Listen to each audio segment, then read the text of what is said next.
I cannot marry you today. My heart belongs to another. Forgive me. 3 sentences. 7 years of devotion ended in a sealed letter, while the church bells were still ringing and 200 guests were waiting inside. Abigail Mercer sat in that wedding carriage in her white silk dress. She did not weep. She did not beg.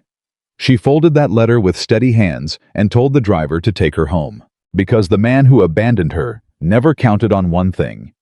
Another gentleman had already seen exactly what he threw away. If someone has ever underestimated you, this story is for you. Subscribe and tell us, where are you listening from today?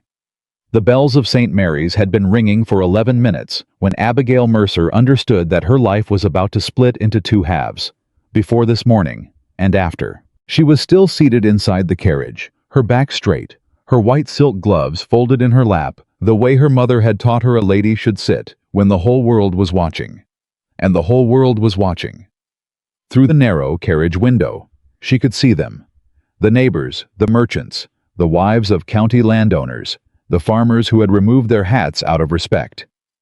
All of them positioned along the path to St. Mary's Church like a corridor of witnesses waiting for the moment Abigail Mercer stepped out and became Lady Blackwood. The letter had arrived 4 minutes ago. A stable boy had knocked on the carriage door with the kind of expression that told her everything before she even broke the seal. He would not meet her eyes. He held the envelope at arm's length, as though it carried something dangerous. When she took it from him, his hand was trembling. Her younger sister Eleanor had noticed immediately. "What is that? A letter." From whom?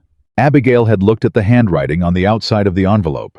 She knew it without needing to read the name. She had spent 7 years learning every loop and angle of that script, had watched it sign land, agreements, tenant contracts, letters of credit. Had cherished it on the small notes tucked beneath her door during his courtship. She knew Arthur Blackwood's handwriting the way she knew her own heartbeat. "It is from Arthur." Eleanor had gone very still.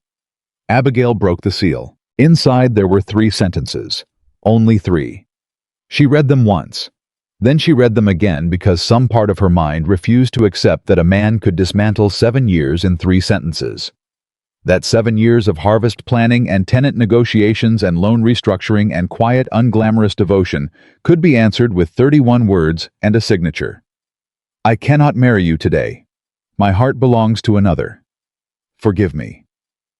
Eleanor leaned forward and read over her shoulder. A sound escaped Eleanor's throat, something between a gasp and a sob. "Another woman." Abigail did not answer. "Abigail." Eleanor's voice cracked. "He was with someone else. While we were all the guests are inside. Abigail, the Hendersons, are inside, the Caldwells, are inside, everyone is." "I know. What do we do?" Abigail folded the letter. She folded it with the same care she applied to documents, creased each edge cleanly, placed it in her palm. Then she set it on the seat beside her, smoothed her silk skirts, and looked out the window at St. Mary's Church, where the flowers she had chosen were still pinned to the door, and the bells she had arranged were still ringing, as though nothing had changed. The carriage driver shifted on his seat above them. "Miss Mercer." His voice down, careful and low. "Shall we proceed?" Everyone was watching the carriage.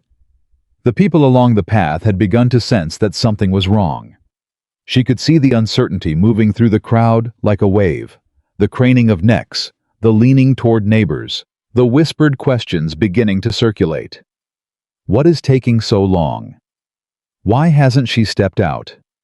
Is something the matter? Abigail kept her spine straight. "Take me home." "I beg your pardon, miss." "Home." Her voice did not waver. "Take me home, please." Eleanor grabbed her wrist. "You cannot simply Abigail, everyone is here. The Caldwells alone rode 2 hours. Mrs. Henderson has been planning this for months. You cannot ride away without saying anything. People will talk regardless." Abigail turned to look at her sister.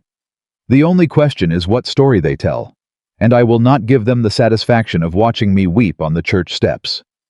Eleanor stared at her. Are you not going to cry?" Abigail looked down at her hands. The white silk gloves, the small embroidered flowers at the wrist that she had selected to complement the altar arrangement. She had thought about every detail, every single detail. The angle of the ribbons on the pews, the sequence of the hymns, the appropriate gap between the processional and the vows.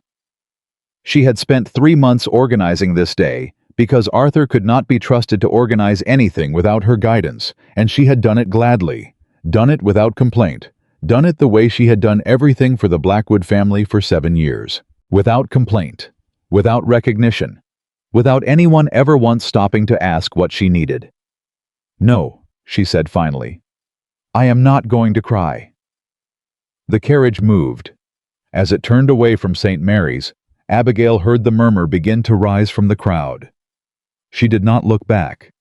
She sat with her hands in her lap and her eyes forward, and let the sound of all those voices wash over the carriage like a tide that had nothing to do with her anymore. Eleanor was crying quietly beside her. Abigail was not. By the time the carriage reached Mercer House, word had already arrived ahead of them, the way bad news always does in a small county, traveling faster than horses, faster than wind.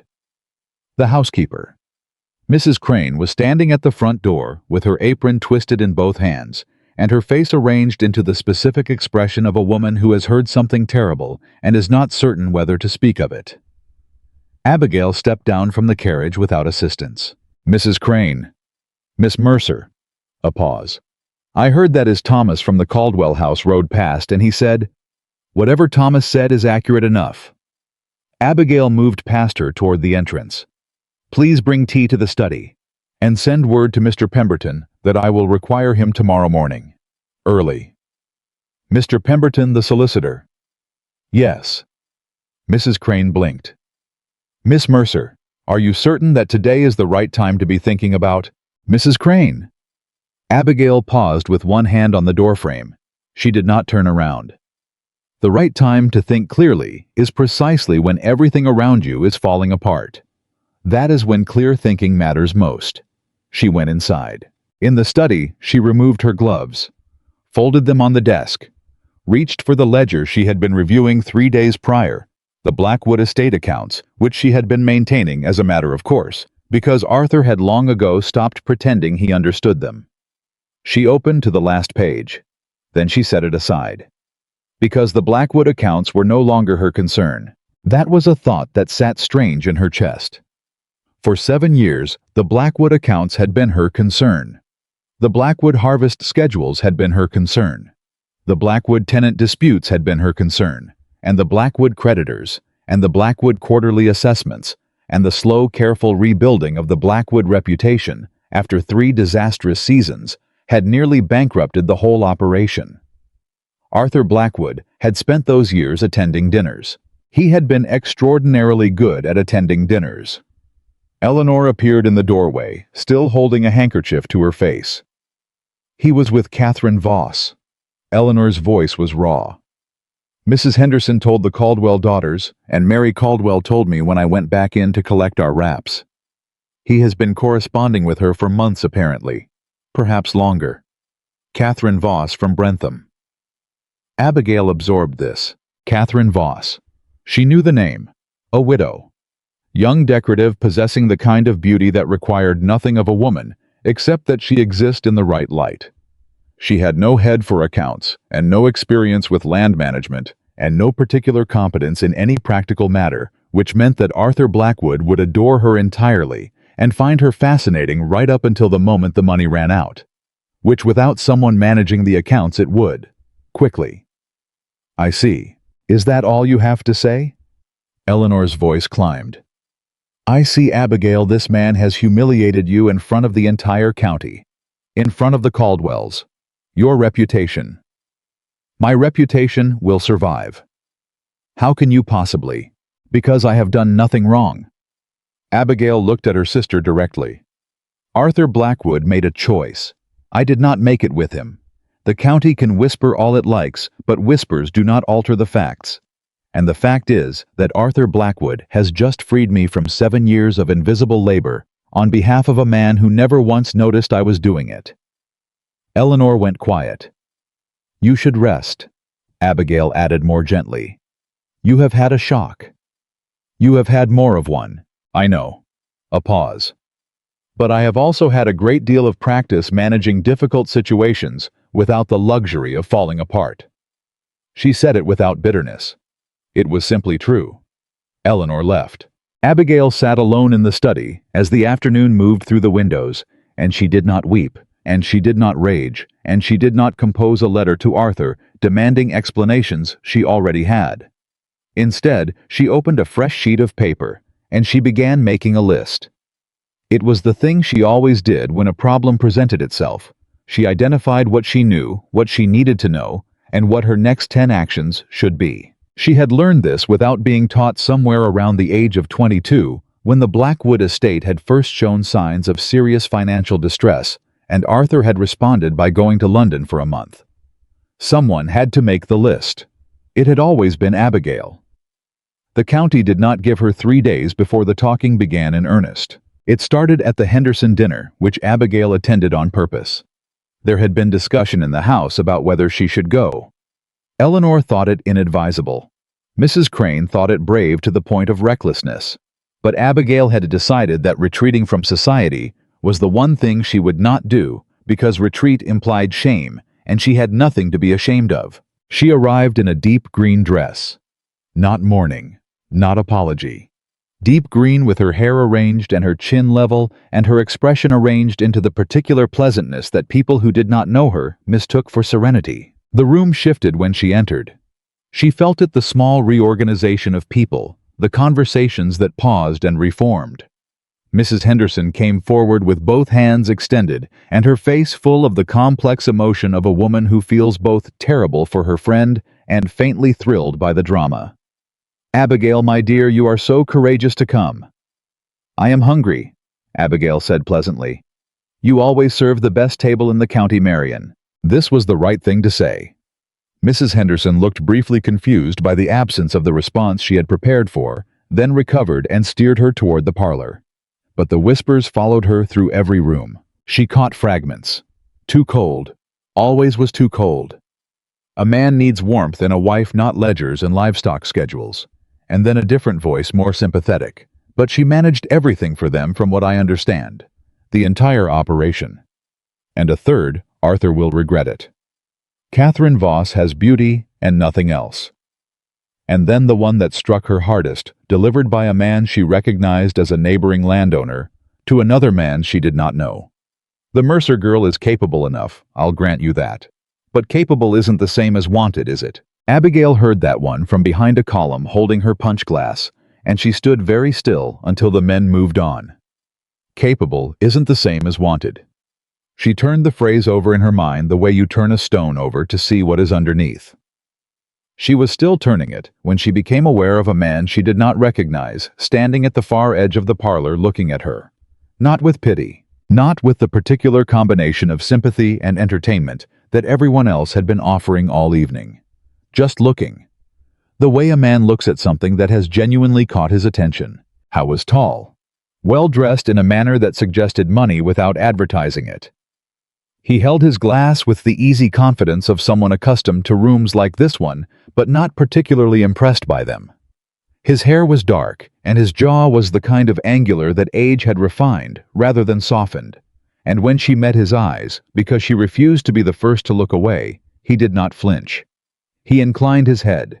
She inclined hers in return. And then Mrs. Henderson appeared at her elbow with the expression of a woman who has important social information to convey.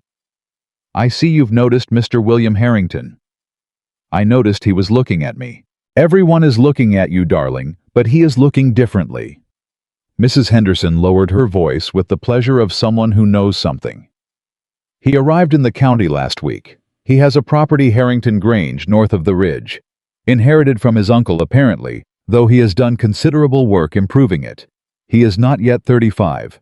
And he is, as far as anyone has been able to determine, entirely unmarried." Abigail said nothing. "He asked about you," Mrs. Henderson added with the satisfied precision of a woman delivering the truly significant detail. "Before you arrived, he asked Mrs. Caldwell who you were. He knew I was coming. He knew someone named Mercer was expected. And when Lydia Caldwell told him, A small pause waited with implication. He did not respond with sympathy, which is what all the other gentlemen did. He said, "That is a remarkable woman to have managed an estate that size without formal authority." Those were his exact words. Lydia quoted them to me 3 times. Abigail looked across the room at William Harrington again. He was now in conversation with a Mr. Caldwell, but his attention was divided. She could tell by the angle of his shoulders that part of him was still tracking the room. Tracking her. Remarkable, she thought. Not poor woman. Not such a shame. Not capable isn't the same as wanted. Remarkable. She took a sip of her punch and made no comment, and Mrs. Henderson, sensing that she had delivered her information and would get nothing further, drifted toward a more responsive audience. It was 3 days later when Arthur Blackwood appeared at Mercer House. She was in the garden reviewing the state of the winter stores with her groundskeeper Thomas when she heard the horse. She did not turn around. She finished the sentence she was speaking to Thomas, noted the number he gave her in her memory, and then she turned around. Arthur had dismounted at the gate. He looked like a man who had not slept. His cravat was wrong slightly off-center, which would never have happened if she had been there to check it before he left the house, and there were shadows beneath his eyes, and a quality about his expression that she recognized as rehearsed contrition. He had prepared something to say. She could tell by the way he was holding his hat. "Abigail. Arthur." She kept her voice even. "Thomas, we will continue later. Thank you." Thomas left. Arthur came forward along the garden path. He stopped a respectful distance away, which was either genuine sensitivity or calculation with Arthur. It was often difficult to tell. "I owe you an explanation." "You owe me considerably more than that. But an explanation is a reasonable place to begin." He flinched slightly at the dryness of it. I know how this appeared. I know what I did was cowardly," she said.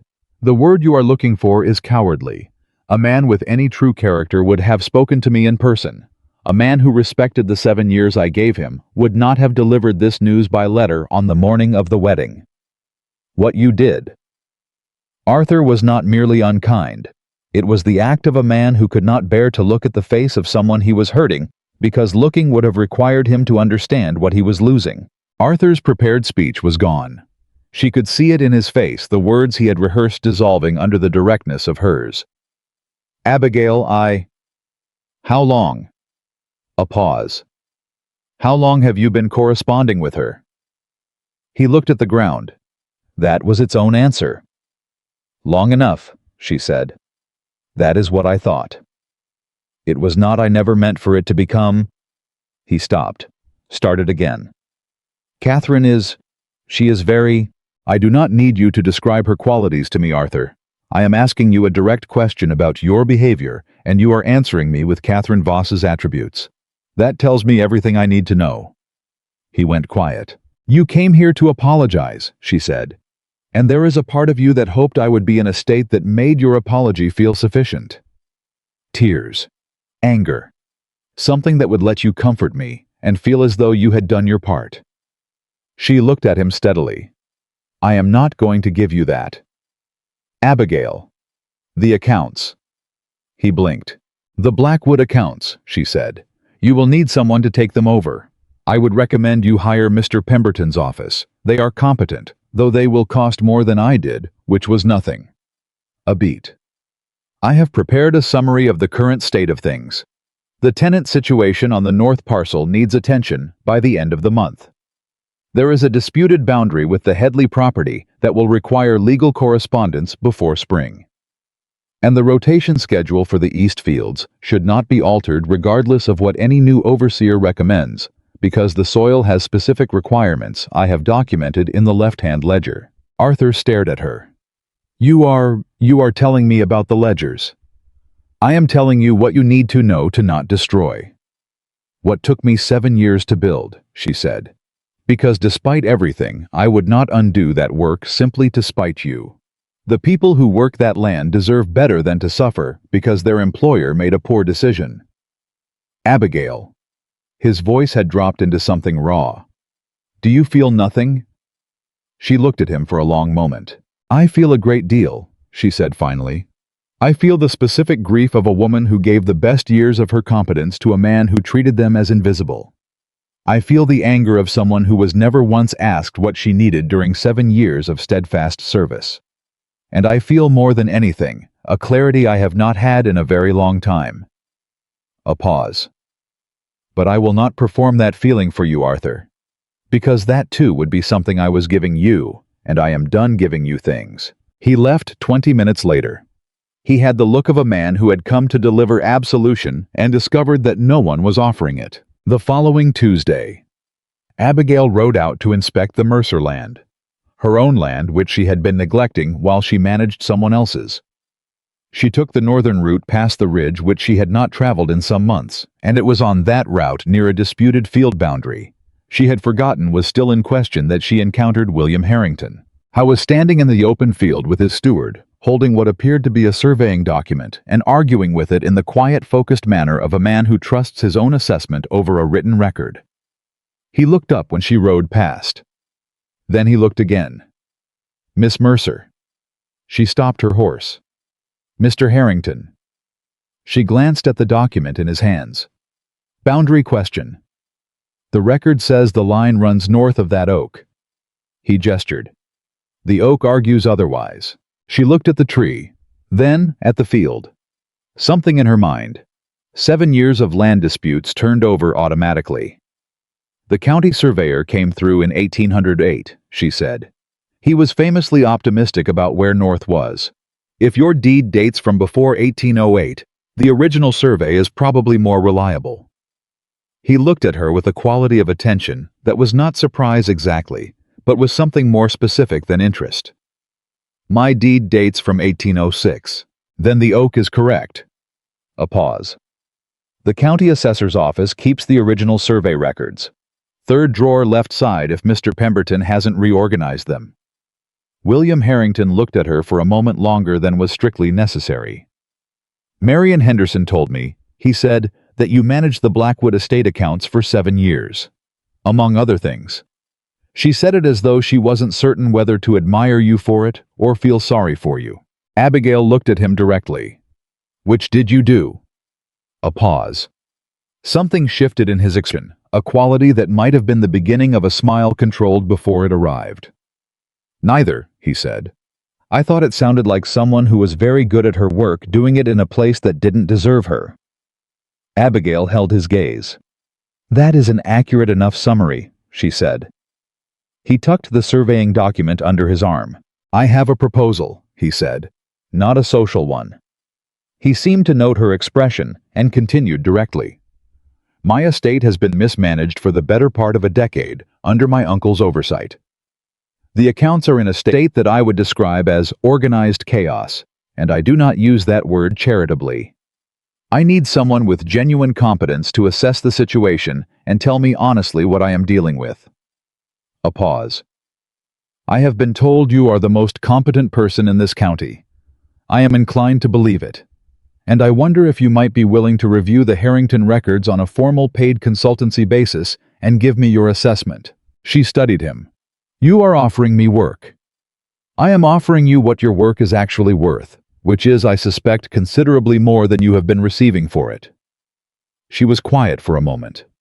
Around them the field stretched in the pale November light, and the disputed oak stood at the boundary of 2 properties entirely unconcerned with either of them. I would need to see the records first, she said finally, before I commit to anything.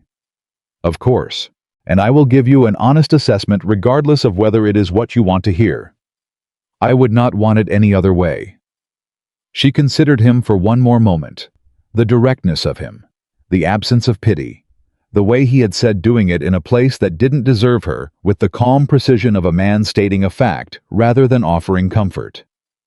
Thursday, she said. I can come Thursday morning. William Harrington inclined his head. Thursday morning, he agreed. She rode on. And somewhere behind her, she did not turn to look, she was quite certain she heard the quiet sound of a man who had just gotten something right, breathing slightly easier than he had been a moment before, because Abigail Mercer had just said yes, not to rescue, not to replacement, to something she had never been properly offered before, the chance to do what she did best for someone who understood exactly how much it was worth. She did not sleep well that night, not because of Arthur. She was done losing sleep over Arthur. Blackwood had in fact decided that on the evening of the wedding, sitting in the study with the ledger open on her desk and the letter folded beneath it.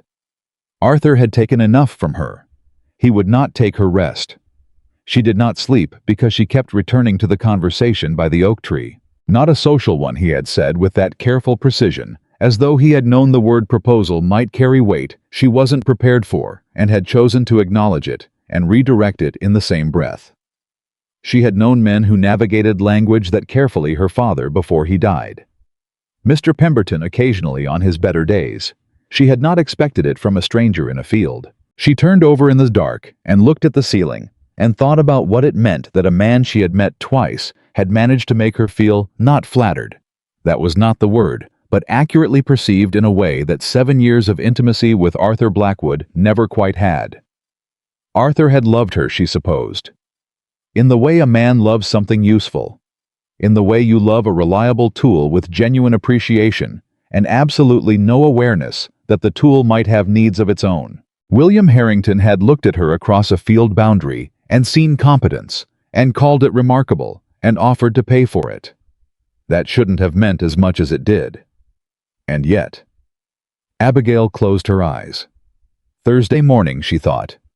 She would see the records Thursday morning, and she would assess them honestly, and she would give him a clear-eyed report, and she would take this no further in her mind than that.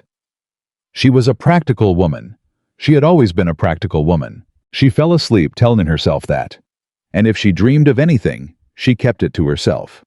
Thursday came with a frost that nobody had predicted. Abigail rode to Harrington Grange with her coat buttoned to the collar and her saddlebag carrying a blank ledger, 2 sharpened pencils, and the particular expression she wore when she intended to be taken seriously. It was not a hard expression. It was simply precise. The kind of face that said, I am here to work and I expect you to let me. She had ridden past Harrington Grange before years ago, when it had still been the Aldwell property and falling into a genteel kind of ruin. Arthur had pointed it out once from a distance. Terrible. What neglect does to good land, with the airy confidence of a man who had never once turned neglect around with his own hands. She had thought the same thing. She had simply not said it aloud. The estate was changed. She noticed it the moment she turned through the gate, not dramatically changed, not the way money thrown carelessly at a problem produces a changed landscape, but carefully changed. The kind of improvement that comes from someone who understood what was wrong and addressed it in the right order. The drainage ditch along the north wall had been regraded. The fencing along the approach was new, but matched the existing stonework in proportion. Someone had made decisions here who understood that cosmetic improvement without structural repair was just paint over rot. She filed that observation away without comment. William Harrington met her at the entrance himself, without ceremony, which she appreciated. No butler ushering her into a formal sitting room. No ritual of tea before business that was really a ritual of making her wait. Miss Mercer. He held the door.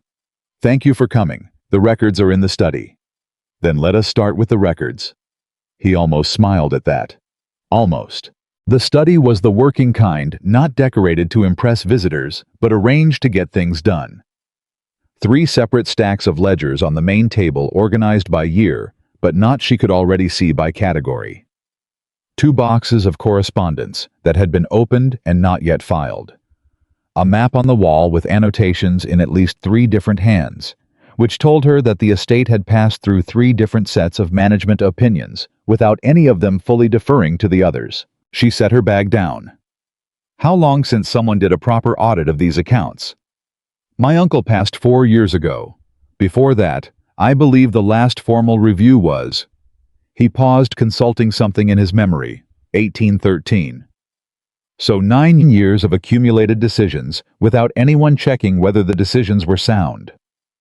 That is a generous way to describe it. She pulled the nearest ledger toward her without asking permission. Opened it. Ran her finger down the first column. 3 entries in, she stopped. Who approved this tenant agreement on the east parcel in 1816? My uncle's steward at the time, a Mr. It doesn't matter who he was, this rate is wrong. She tapped the page. This is below the county average for that type of tenancy by approximately a third.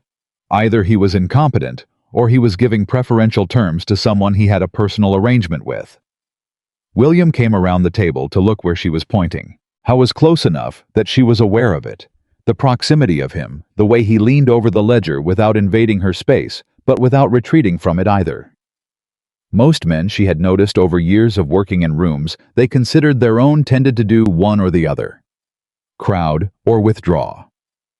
William Harrington simply stood at a natural distance and looked at what she was showing him. Personal arrangement, he said. I suspect you are right.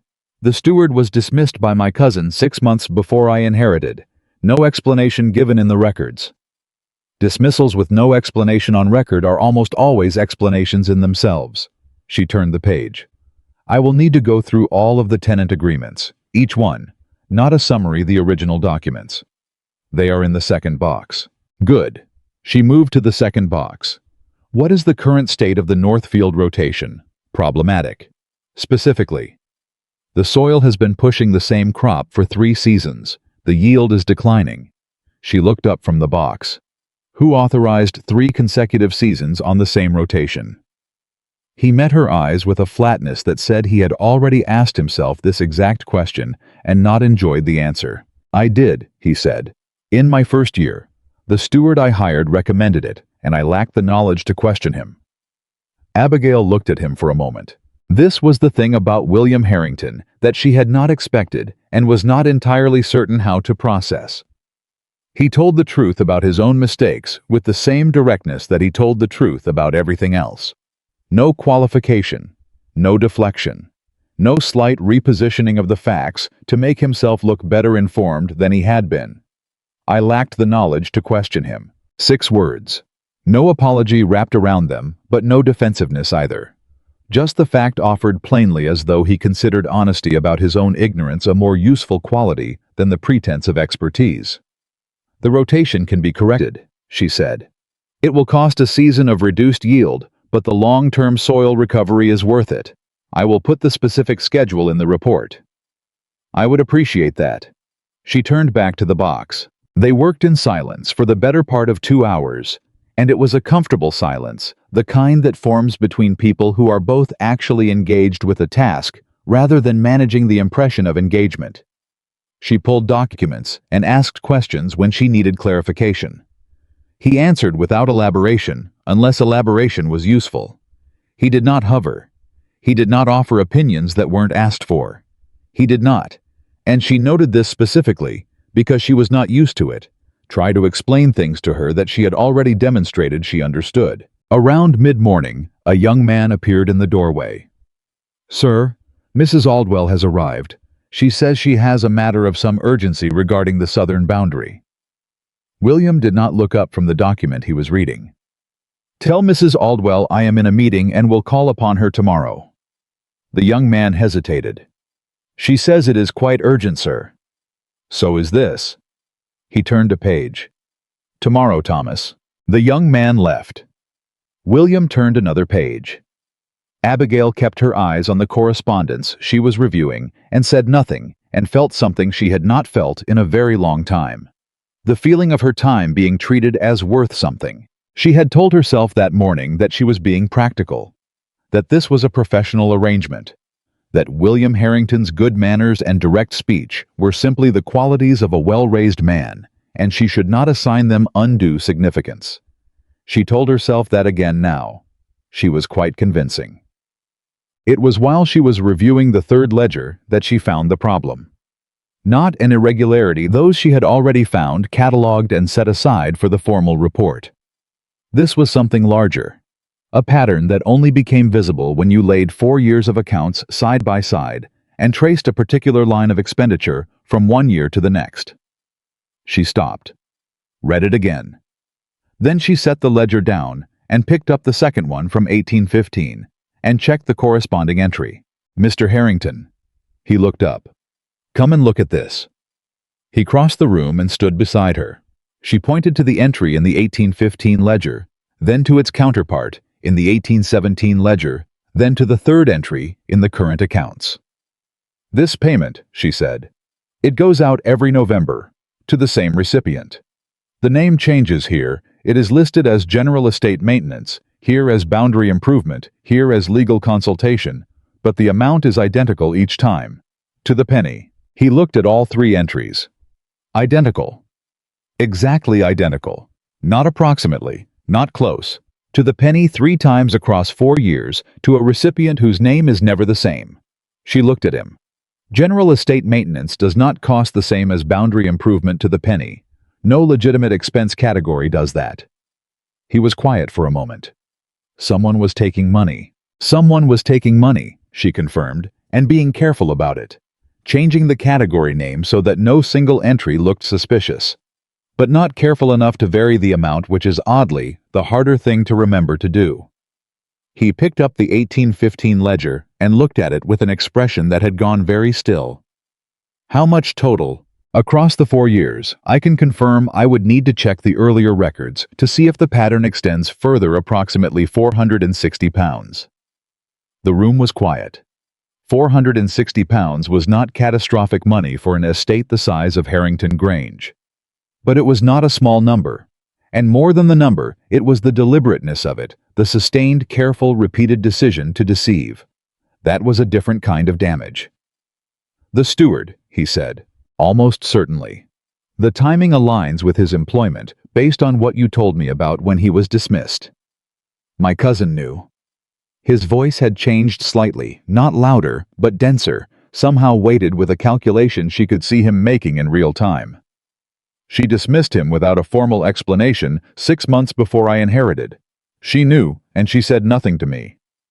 Abigail waited. "She could have told me," he said. "When I arrived, when I was trying to understand the state of the place, she could have told me there was a theft and let me deal with it properly. Instead," he stopped. "Instead, she said nothing, which means she either didn't want the embarrassment of it made official, or she was protecting someone else's interest." Abigail kept her voice neutral. "That is a possibility you should consider." He looked at her. "You think she was involved. I think the pattern of deliberate concealment suggests more than one person understood what was happening. Whether your cousin participated or simply looked the other way, I cannot determine from these records alone. You would need a solicitor to investigate properly." He set the ledger down. For a moment he did not speak, and she let him have that moment, because it was the kind of news that needed a breath of space before a person could address it. "Pemberton," he said. "He is capable. He is also discreet, which may matter to you. Send him a message on my behalf." She hesitated. "I will give you his office address," she said. "And I will write a brief summary of the pattern I have identified so that he has a starting point. But the engagement should come from you directly." "Of course." A pause. "I was not asking you to manage it for me, Miss Mercer. I was asking if you would be willing to provide the documentation." Another thing she was not used to. The distinction offered without explanation, simply because it was accurate. "Yes," she said. "I can do that." She stayed through the afternoon. At some point someone brought a tray with food on it and set it near the window, and she ate while she worked in the way she had always eaten, while she worked absently, with half her attention still on the page in front of her. She became aware at some point that William had done the same, and that they had shared a meal without either of them remarking on it or making it into something. That too went into the part of her mind she was nominally not paying attention to. By 4 o'clock, she had a reasonably clear picture of the state of the Harrington accounts. It was not as bad as she had feared from the first ledger. The mismanagement was concentrated in specific areas rather than systemic, which meant it was correctable. The theft was a separate problem, legal in nature. The soil rotation was fixable with time. The tenant agreements would need renegotiation, carefully handled, to avoid antagonizing people who had been receiving favorable terms and would not appreciate losing them. She told him all of this. He listened without interrupting. When she finished, he was quiet for a moment, and she recognized the quality of that quiet. It was the quiet of a person absorbing information. They had not wanted to be this complicated and choosing to absorb it anyway, rather than arguing with its complexity. "How long," he said, to bring this into order. Done correctly. 2 years. You could do it in 1 if you were willing to make decisions that prioritize the estate over the comfort of some current arrangements. I would recommend 2. 2. Impatience is the second most common reason estates fail, she said. The first is willful ignorance, but you have already demonstrated that is not your problem. Something in his expression shifted. What is the third most common? Trusting the wrong people. I was looking at her in that way again. The way that had nothing in it of pity or performance, just a quality of attention that she was finding increasingly difficult to be unmoved by. Miss Mercer. He paused as though choosing the next words with care. I want to ask you something, and I want to ask it directly, because I suspect you prefer directness. I do. Would you be willing to take this on formally? Not a one-day review. An ongoing consultancy. Monthly visits to review the accounts. Quarterly assessments of the land management decisions. Access to the records and the freedom to give your honest opinion without diplomatic softening. Another pause. I am aware that you are not in need of income, and I am aware that a formal professional arrangement between an unmarried woman and an unmarried man requires careful management of appearances. Both of those considerations I am prepared to address. What I am asking is whether the work itself is something you would want. Whether the work itself is something you would want. Not whether you could help me. Not, I hope it is not too much trouble. Not, I wonder if you might be willing to consider. Whether she would want it. As though her desire for the work was the relevant question. Abigail looked at the ledgers on the table. The work she had done today, which had felt for the first time in years. Like work she was doing because she had chosen it, because someone had recognized its value and asked for it with appropriate respect, rather than work she was doing because it needed doing, and she was the only one who would. I will need to think about it, she said. Of course. And the arrangement of appearances you mentioned, I will need to be satisfied that it is genuinely addressed, not just referenced. I spoke to Mrs. Henderson this morning, he said. Before you arrived. I asked her whether she would be willing to act as a social sponsor for our professional arrangement to make it known in the county that she considers it a respectable undertaking. She agreed with what I can only describe as enthusiastic relief. Abigail blinked. You spoke to Mrs. Henderson before you knew whether I would agree to continue. I spoke to her before I knew whether I would ask you, he said. The asking required a clear conscience about your position. I did not want to ask you something that put you at a disadvantage. The room was very quiet. Outside, the frost that no one had predicted was settling harder. Abigail gathered her papers with the deliberate calm of a woman who is not going to betray the precise internal state of receiving information like that. She stacked them, tapped the edges even, placed them in her bag with her blank ledger and her 2 pencils and the notes she had made. I will send you my answer by the end of the week, she said. Thank you. She put her coat on. He walked with her to the door, not ahead of her, not behind her, but alongside which she noticed. At the entrance, she paused. The oak is correct, she said, in case there was any remaining doubt. A pause. Then, not almost this time, but fully, he smiled. I had already concluded as much, he said, but I appreciate the confirmation. She rode home through the thickening cold and told herself with complete conviction and very little success that she was not thinking about William Harrington. The county, meanwhile, had not finished with Abigail Mercer. She discovered this on Saturday when she accompanied Eleanor to the dry goods store on the main street and found herself standing 3 feet from a conversation she was not intended to hear. The speakers were 2 women she knew by name and not by warmth. Mrs. Picard and her sister-in-law, the widowed Mrs. Rowe, who had never found an opinion about someone else's life too private to share.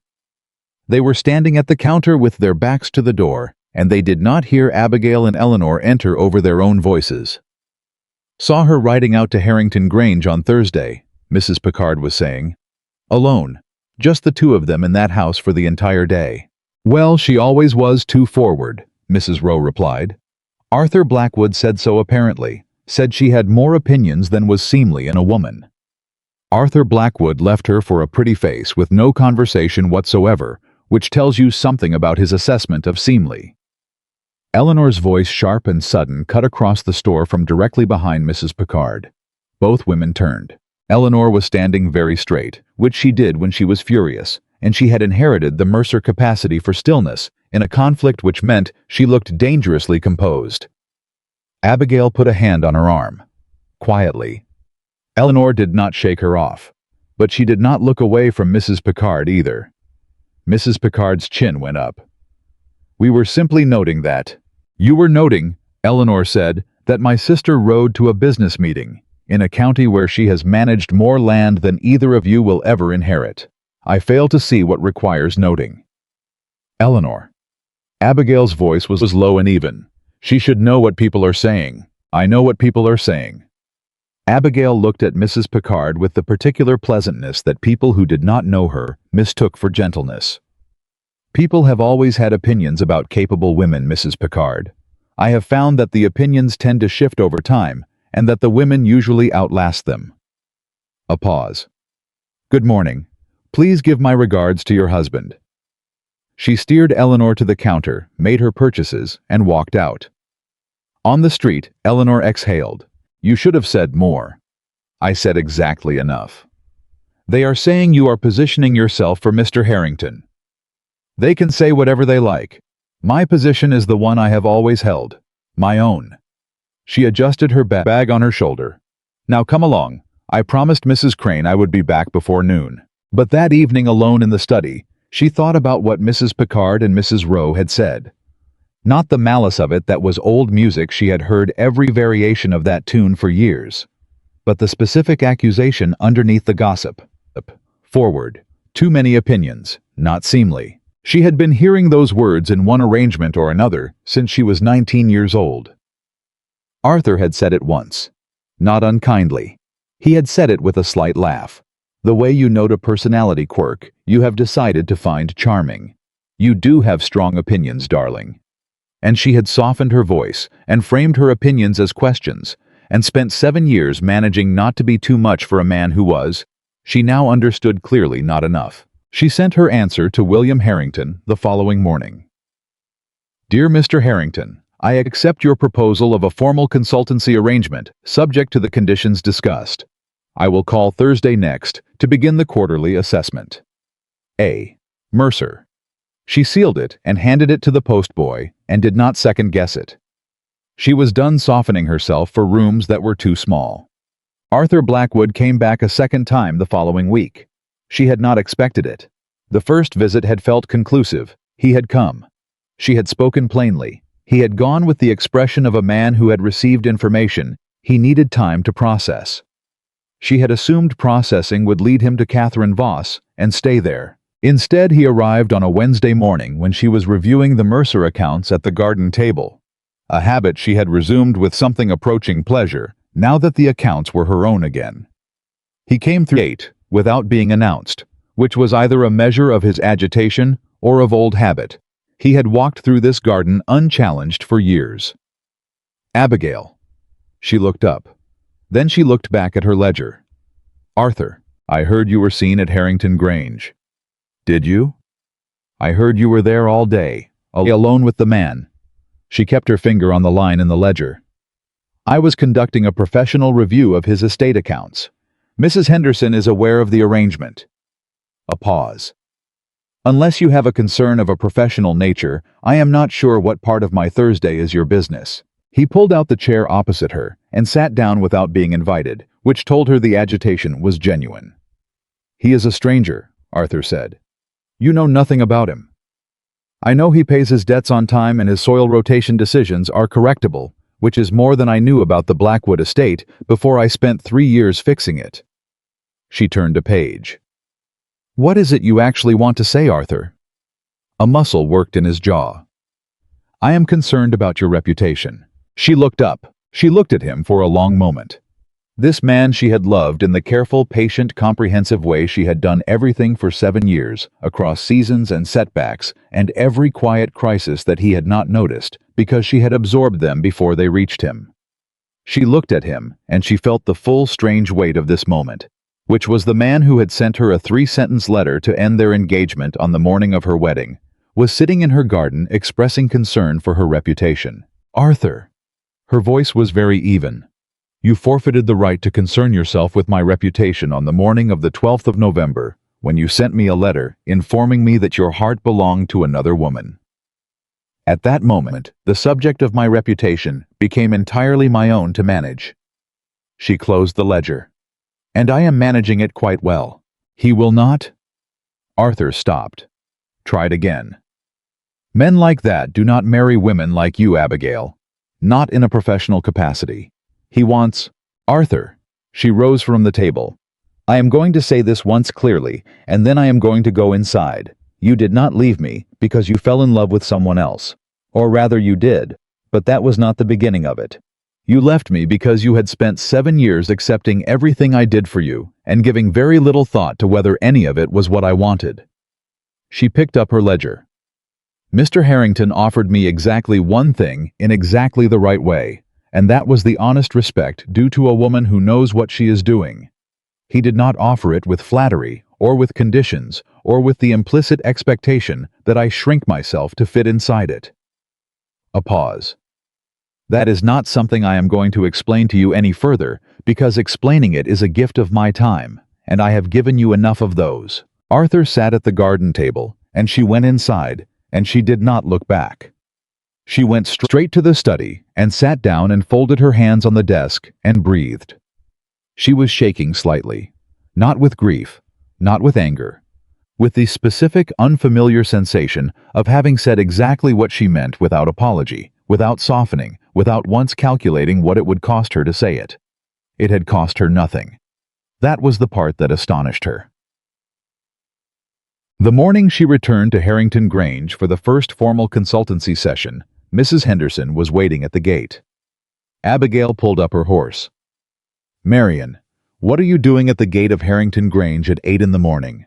"Chaperoning," Mrs. Henderson said, with the satisfaction of a woman who has engineered something she is pleased about.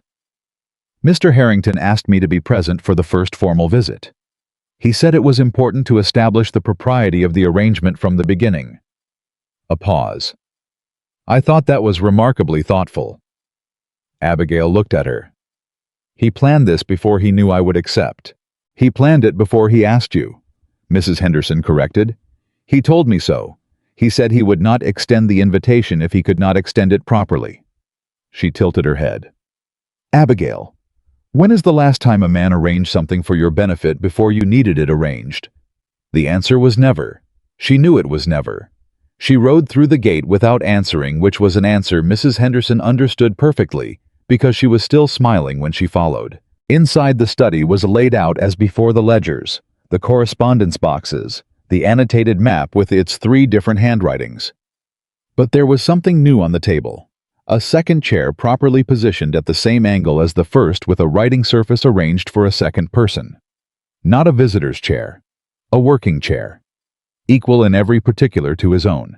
Abigail set her bag down and looked at the chair for a moment. Then she looked at William Harrington, who was watching her look at it with an expression that was careful and direct, and gave away more than he probably intended. "Shall we begin?" she said. "Yes," he said. And they sat down, equal, side by side, and began the work of building something worth building. The consultancy arrangement lasted 6 weeks before the county decided it had an opinion about that too. Abigail had expected this. She had planned for it the way she planned for everything, by identifying the specific nature of the threat in advance and determining the precise minimum required to neutralize it. Mrs. Henderson's social sponsorship handled the obvious criticism. The formal written agreement witnessed by Mr. Pemberton handled the legal dimension. The fact that Abigail arrived at Harrington Grange every Thursday with a ledger under her arm and departed before 4 in the afternoon handled the practical dimension. What she had not planned for was how quickly Thursday became the best day of her week, not because of anything that was said. Nothing was said that could not have been reported verbatim to the entire county without raising a single eyebrow. They talked about accounts and tenant agreements and the soil rotation schedule and the legal investigation into the steward's theft, which Mr. Pemberton was pursuing with the quiet, methodical efficiency that justified his fees. They talked about the disputed boundary with the Headley property and the drainage problem in the south field, and the question of whether the east barn needed full repair or whether partial repair would hold another 2 seasons. They talked about work. And somewhere in the space between one Thursday and the next, Abigail had stopped pretending to herself that William Harrington was simply a client with orderly professional habits and an unusually good chair. She noticed things she had no reason to notice. The way he read with one hand flat on the page and his full attention delivered to the text, no part of his mind wandering. The way he disagreed directly without apology, but with a quality of genuine interest in being corrected. If he was wrong, that she had never encountered before in a man who had more money than she did. The way he handled the tenants who came to the door with concerns, listening first, answering second, and never once treating a man's livelihood as an inconvenience to his schedule. She noticed these things. She kept them to herself. Until the Thursday in December when everything shifted, and she could no longer pretend that keeping things to herself was the same as those things not existing. It started with Catherine Voss. Abigail was reviewing the correspondence box, the one containing 3 years of unanswered legal letters that the previous steward had apparently decided to simply not respond to when William came into the study with a quality of contained tension she had not seen in him before. "There is something you should know," he said, and the directness of it, the absence of any preamble, told her the something was significant. She set the letter in her hand down. "Arthur Blackwood is in financial difficulty." She was quiet for a moment. "How serious?" "Serious." He sat down. "Pemberton mentioned it in passing this morning. He is acting for the Blackwood creditors in an unrelated matter, and apparently the situation has deteriorated faster than anyone anticipated. 2 bad harvests compounded by," he paused, "compounded by expenses that suggest someone has been spending money at a rate the estate cannot support." Catherine Voss, Abigail thought. She did not say it. "That is Arthur's difficulty to manage," she said. "Yes." A pause. "Except that he has been telling people, according to Pemberton, who heard it from the Henderson household, that you are the reason the accounts are in this state. That you mismanaged the Blackwood estate during your tenure and left it in a condition that is only now becoming apparent." The room went very still. Abigail heard the words. She processed them with the part of her mind that processed things before the rest of her caught up. And then the rest of her caught up, and she understood what Arthur Blackwood had done. He had not simply moved on. He had decided in the way of men who cannot bear to have been wrong about something important to rewrite the history of his wrongness. And the version of history he was writing placed the blame for his current crisis not on his own neglect, not on his choices, not on the spending habits of the woman he had abandoned his fiancée for, but on the woman he had abandoned. On her. "He told people I mismanaged his estate." He told at least 2 people in positions to spread the claim further. One of them was Alderman Graves, who manages the county credit review. Abigail stood up. Not in anger, or not only in anger. In the specific clarifying cold of a woman who has just understood the full dimension of what is being done to her and is calculating her response before the emotion catches her. "The ledgers," she said. "The Blackwood ledgers. Do you know if he still has them in his possession?" "I would assume so." "Every entry I made is dated and initialed. Every decision I made is documented. If he has destroyed or altered those records..." She stopped. He would not have the patience for that. Arthur does not understand ledgers well enough to alter them convincingly. "Pemberton can request access as part of the creditor inquiry." "Yes." She was already thinking ahead. "He can. And when he does, the records will show exactly what the estate's condition was before I stopped managing it, and exactly what it became afterward. That timeline tells the story without me needing to say a single word." A pause. "But the damage from the rumor doesn't wait for the documentation. It is out there now." William was watching her. "What do you need?" A direct question. Not what can I do, which would have made it about him, but what do you need, which made it about her. She thought about it honestly. "Time," she said. "And the ledgers to stay intact long enough for Pemberton to see them. I will speak to Pemberton today." "I can speak to Pemberton myself." "You can." A pause. But a request from a third party, particularly one with standing in the county, carries different weight with a creditor inquiry than a request from the subject of the rumor. It is not fair. It is simply true. She hated that he was right. She hated it with the specific frustration of a woman who had spent her entire adult life navigating a world where being right was not always sufficient. "Fine," she said. "Speak to Pemberton." He rose from the table immediately, as though she had given permission. He had been waiting for carefully. At the door he paused. Abigail. Her name, not Miss Mercer, for the first time since she had met him. "Whatever those records show, I already know what you did on that estate. You told me yourself the day in the field without any sentiment attached to it. A fact. I have never doubted the fact." She looked at him across the room. "Thank you," she said, because it was the honest response, and she was done performing the alternative. He left. She sat back down, and for a moment, before she picked up the correspondence letter again, she let herself feel the full weight of what Arthur Blackwood had done, not to her reputation, but to her. To the 7 years she had given. To the careful, invisible, unglamorous love that had looked from the outside like competence because she had not known how to offer it in any other form. He was taking that work, that devotion, that sacrifice, and repainting it as a failure. She breathed through it. Then she picked up the letter. And she kept working. Word spread, as it always did. By the following week, Abigail could feel the shift in the county the way you feel weather changing, not from a single signal, but from the accumulation of small ones. The way Mrs. Rowe did not meet her eyes at the market. The way Mr. Graves the alderman paused a beat too long before returning her greeting on the main street. The way the conversation in Mrs. Henderson's sitting room fell slightly quiet when she walked in. Mrs. Henderson herself was magnificent in this regard. She placed herself at Abigail's side with the specific solidarity of a woman who has decided whose side she is on, and intends to make that decision known to everyone in the room simultaneously. "I have heard Arthur Blackwood's version of events," Mrs. Henderson announced to her sitting room, to no one in particular, and everyone specifically on the Thursday after the rumor began circulating. "And I have also reviewed in conversation with Mr. Pemberton certain relevant facts about the Blackwood estate's financial history. I found the facts considerably more persuasive than Arthur Blackwood's version." Mrs. Pickard looked at her hands. Mrs. Rowe found something of interest in her teacup. Abigail said nothing, and Mrs. Henderson did not require her to. That was the particular gift of a well-placed ally, the ability to defend your corner in the language that particular room understood best. But Mrs. Henderson's sitting room was not everywhere, and not everywhere was on Abigail's side. The crisis came at the Caldwell Winter Gathering, which was the largest social event of the season, and the one that in terms of county reputation carried the most weight.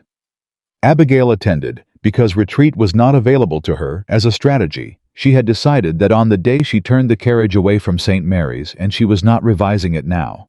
She arrived with Eleanor. The room was full. She recognized the specific quality of its fullness. Too many eyes moving toward her, and then away. Away the particular social mechanics of a room that is waiting to see how a situation resolves. She got punch.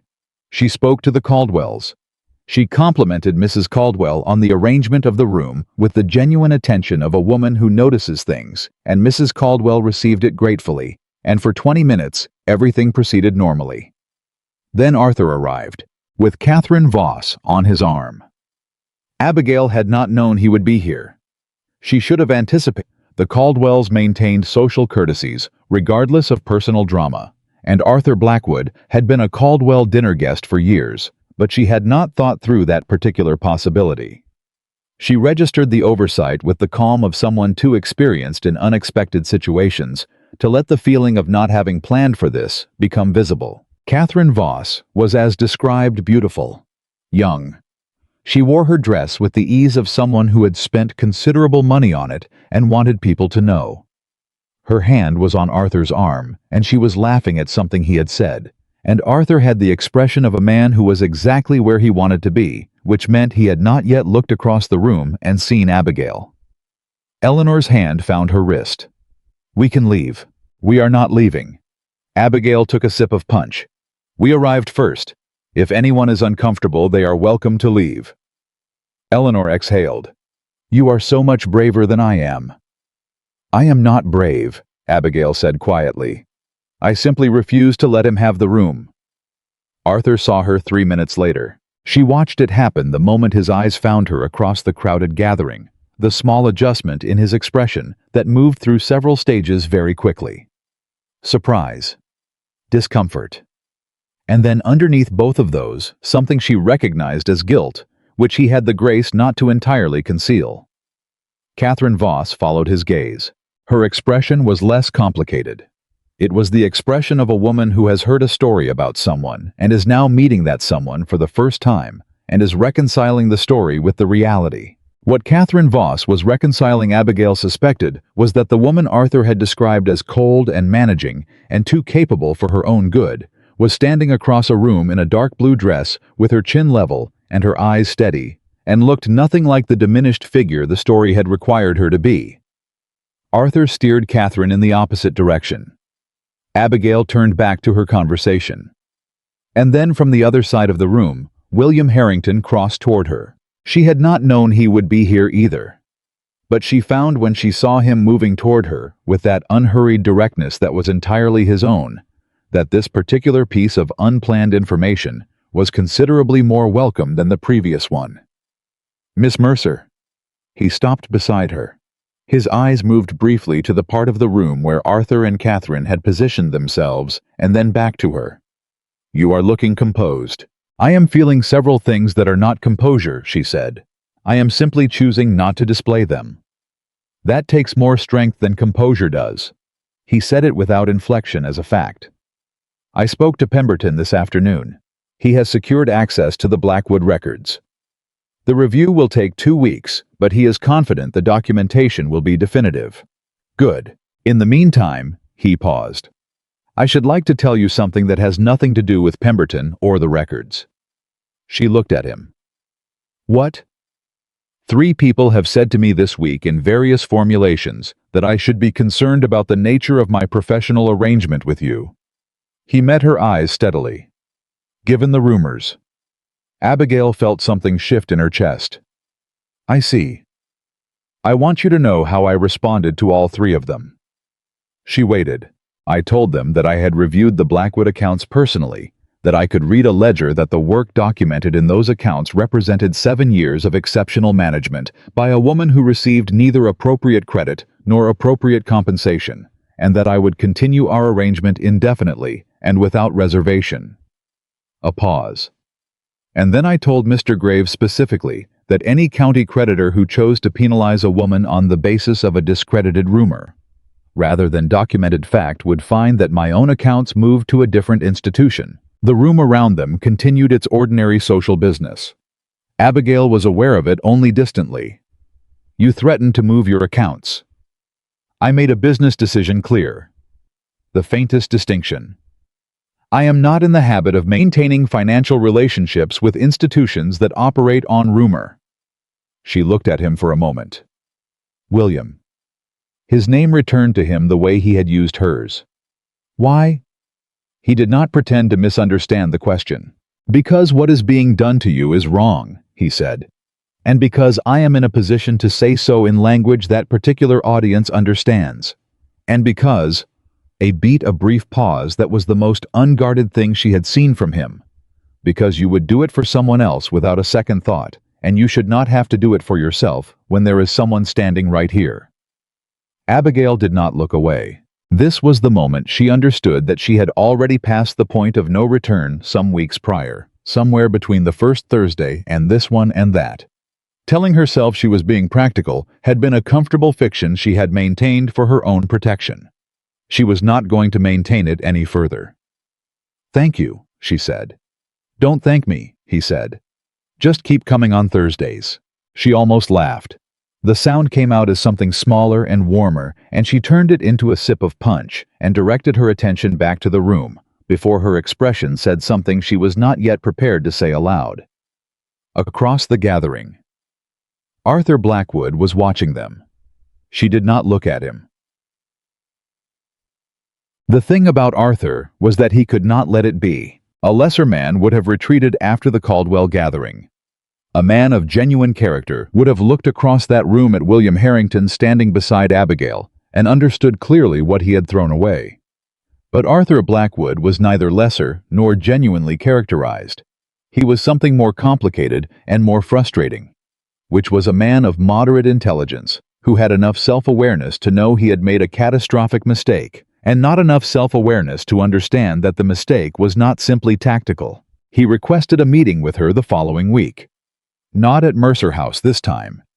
He sent a note to Mr. Pemberton's office, where Abigail had been reviewing the early results of the Blackwood account inquiry, and asked if she would meet him at the Henderson house with Mrs. Henderson present, which was either genuine sensitivity to her position or a calculated move to have a witness for whatever he was planning to say.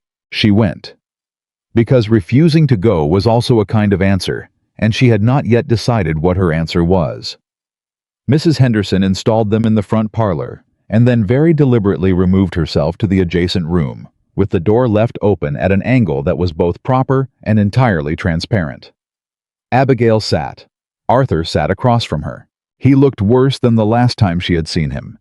The financial pressure was visible in ways it had not been before. Something around his eyes, a tightness in his jaw that had not been there in the summer. "I need to ask you something." His voice was quieter than she had heard it. "And I need you to believe that I am asking it honestly." She waited. "Was it always this clear to you?" A pause. "What you were doing, what I was not doing. Was it always this clear, or did it become clear only after you left?" He met her eyes, nodded. "No," she said honestly. "It was not always clear. I knew I was carrying more than my share. I told myself it was temporary, that once the estate was stable, once the financial situation resolved, once things settled, you would see it and address it." A pause.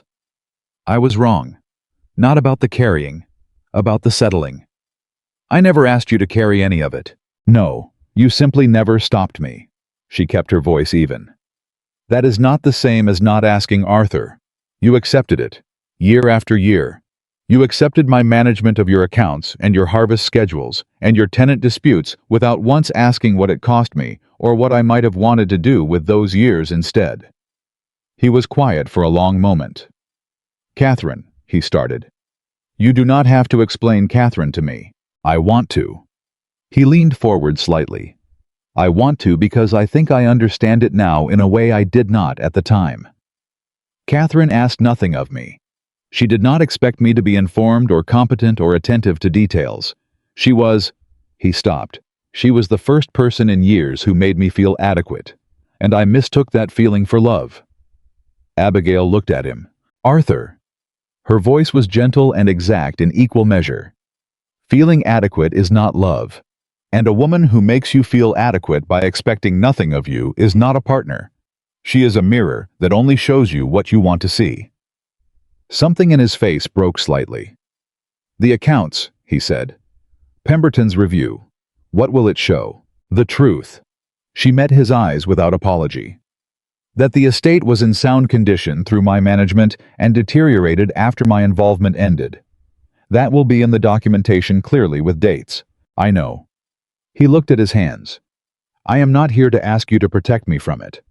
I stopped making that mistake the day you told me in the garden that you were done giving me things." A beat. "I am here because I told people you had mismanaged the accounts, and that was a lie. And I want you to know that I told Graves and the others the truth this week. All of it." Abigail went very still. "You corrected the record.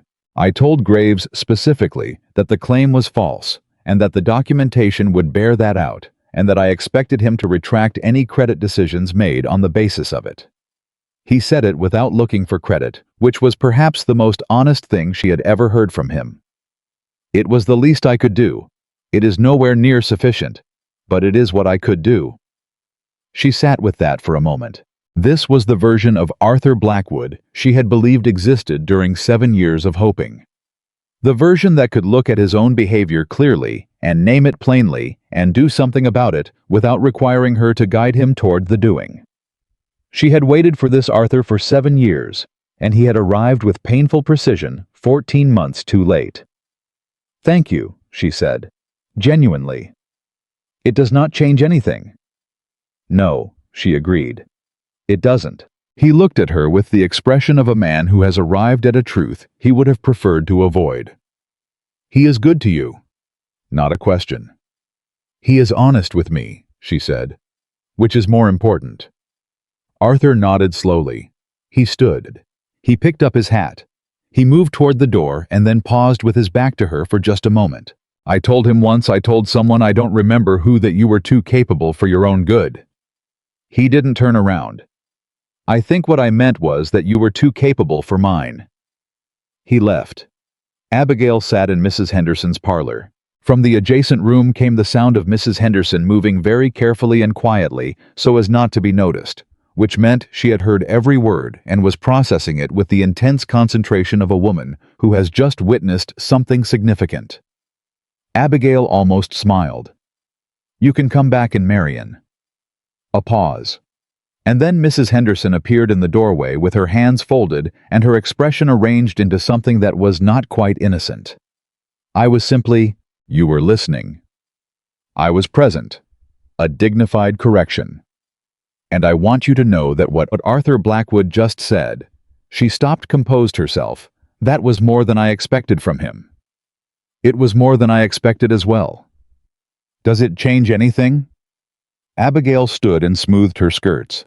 It changes my opinion of him, she said, which was the only thing that needed changing. She picked up her bag. Now I have to get back to Pemberton's office. I have 3 more years of correspondence to review before Thursday. Mrs. Henderson walked her to the door. You are going to be all right, she said. It was not a question. I know, Abigail said. And for the first time since the morning she had turned the carriage away from St. Mary's Church, she said it without needing to convince herself. The formal inquiry concluded on a Tuesday 3 days before Christmas. Pemberton sent the report to Abigail directly, which was his way of signaling that she had been the relevant party all along. She read it in the study at Mercer House alone with a cup of tea going cold at her elbow.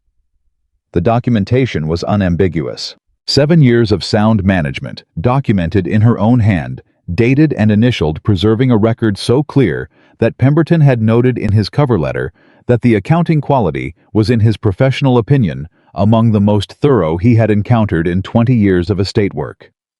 And then 18 months of deterioration after her involvement ended, progressing at a rate that the documentation made impossible to attribute to anyone other than the current management. She set the report down.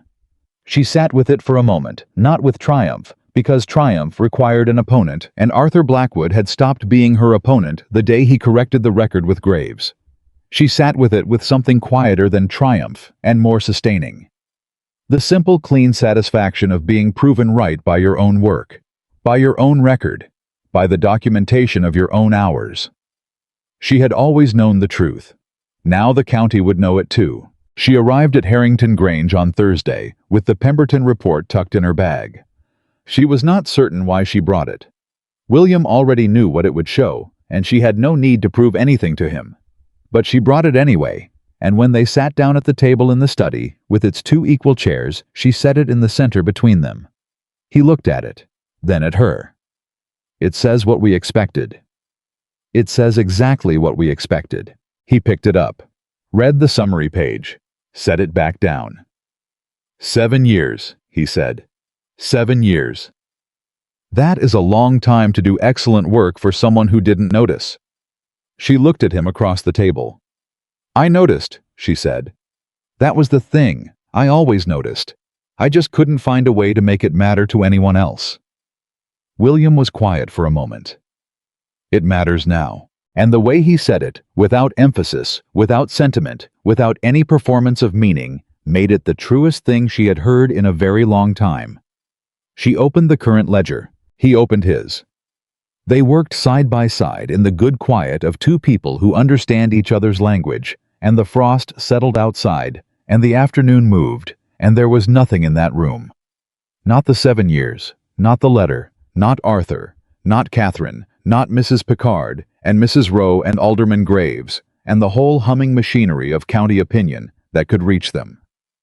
Abigail Mercer had spent 7 years being invisible. She was through with that. And the man sitting beside her, This quietly remarkable, honest, careful man had been the one to make her believe that the world she actually deserved was not something she had to stop wanting. It was something she had always been building. She had simply been building it for the wrong person.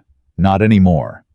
January came in hard. The kind of cold that settled into the bones of old houses and older arguments and didn't leave until it had made itself thoroughly at home.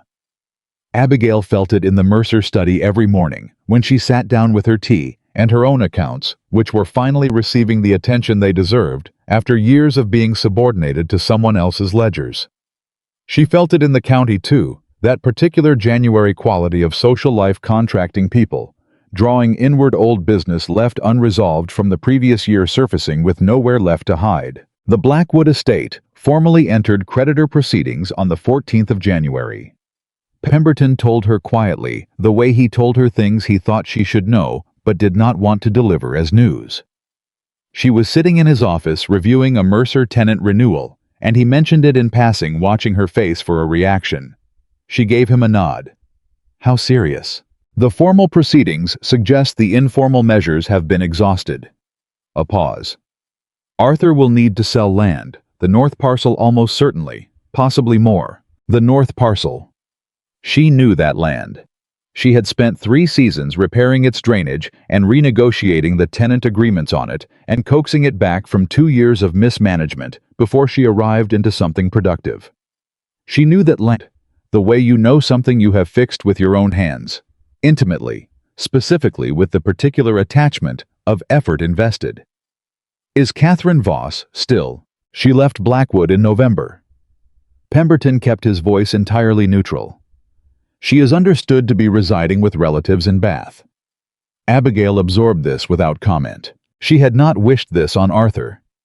She needed that to be clear, at least to herself. She had not spent a single hour of the past months hoping for his ruin. What she had wished for was simpler and more specific, that the truth of what she had built and what he had squandered would be documented clearly enough that no one could rewrite it. Pemberton's report had accomplished that. The proceedings were something else entirely. Something that required her to feel if she was being honest. A complicated grief not for Arthur, not for what they had been to each other, but for the land itself and the people on it. The tenants on the north parcel who had not chosen any of this. The workers who would feel the consequences of decisions made entirely above their heads. Is there a buyer for the north parcel? She asked. Pemberton looked at her carefully. There are 2 interested parties. One is a speculative investor from London who intends to consolidate and clear the tenant arrangements. A pause. The other is William Harrington. She went very still. William. He approached the creditor committee last week, before the proceedings were formally announced. Another careful pause. He asked me not to mention it until the offer was accepted. It was accepted this morning. Abigail set her pen down. William had known. He had known about the proceedings before they were public, had moved quickly and quietly to position himself as the buyer, and had specifically deliberately purchased the one piece of Blackwood land that she had spent years repairing. He had bought the north parcel, not the speculative investor from London, not someone who would clear the tenant arrangements and turn 3 families out of homes they had worked for a generation. William. He intends to maintain the existing tenant arrangements, Pemberton added with the tone of a man who is aware that he is delivering information well beyond the scope of his professional brief. He told the committee specifically that the tenant agreements on the north parcel represented sound land management, and he had no intention of altering arrangements that were working. Abigail picked up her pen again. She looked at the document in front of her. The pen was entirely steady in her hand, which she found under the circumstances genuinely impressive. Thank you, Mr. Pemberton, she said, for telling me. Of course, Miss Mercer. She finished the tenant renewal. She walked home through the January cold, and she turned over in her mind with the methodical attention she brought to every complex thing the precise meaning of what William Harrington had done. He had not told her. He had acted, moved quickly, spent real money, preserved something she had built, and then he had said nothing about it, had left it for Pemberton to deliver, as though the doing of it was sufficient and the announcement was irrelevant. That was either the most careful thing anyone had ever done for her, or it was something considerably larger than careful. She went home, and she did not sleep particularly well, and in the morning she sent a note to Harrington Grange that said only Thursday. We need to talk. And then she went to the kitchen and had breakfast and told herself very firmly that she was not going to compose the conversation in her head 17 times before Thursday arrived. She composed it 11 times. She was not the only one who had been paying attention. Eleanor had been watching the Thursday pattern for weeks, the particular quality of Abigail's Tuesday preparatory mood. The way she came home from Harrington Grange, not depleted the way she had started doing, but settled the way she did not know she could still be after 7 years of slow hollowing out. Eleanor was 24 and had inherited the Mercer observational capacity in full, and she had been storing her observations with the patience of a younger sister who understands that the subject will speak when ready and not a moment before. She chose Wednesday evening when they were sitting together in the parlor after dinner. You are going to have to make a decision soon. Abigail looked up from her book. About the North Parcel Consultancy, she said, which was the specific kind of deflection available only to people who have been processing their own feelings under the cover of professional business for so long that they can do it unconsciously. Eleanor gave her the look that this deserved. About Mr. Harrington. Abigail returned to her book. There is no decision to make about Mr. Harrington. Abigail. We have a professional arrangement. He bought Arthur Blackwood's North Parcel, Eleanor said. The specific piece of land you spent 3 years fixing. The one with the tenants he kept on specifically because you had built those agreements. He did this without telling you, and left it for Pemberton to mention, because he did not want to make it about himself. A pause waited with everything Eleanor had been saving up. That is not a professional arrangement. That is a man who is in love with you and conducting himself accordingly. Abigail's page did not turn. You don't know that. I know it the way I know the Northfield needs rotation, Eleanor said calmly. From the evidence available to anyone paying attention. A long pause. He has not said anything, Abigail said. The sentence came out more honest than she intended. Neither have you. Eleanor set her sewing down. Abigail, I watched you spend 7 years not saying things to Arthur because you were afraid of what it would cost you. I watched you carry and carry and carry and never once ask for anything in return. Her voice was quiet and very serious. You are not doing the same thing here. Tell me you are not doing the same thing. Abigail set the book down. I don't know what I am doing, she said. It was the most unguarded thing she had said to anyone since November. I know what I feel. I am less certain about what to do with it. What do you feel? She looked at her sister for a moment. Terrified, she said, and certain, at the same time, which is not a combination I have a great deal of experience with. Eleanor picked up her sewing again, with the quiet satisfaction of someone who has accomplished the important part. Good, she said simply. That is how it is supposed to feel. Thursday arrived, the way significant days always do.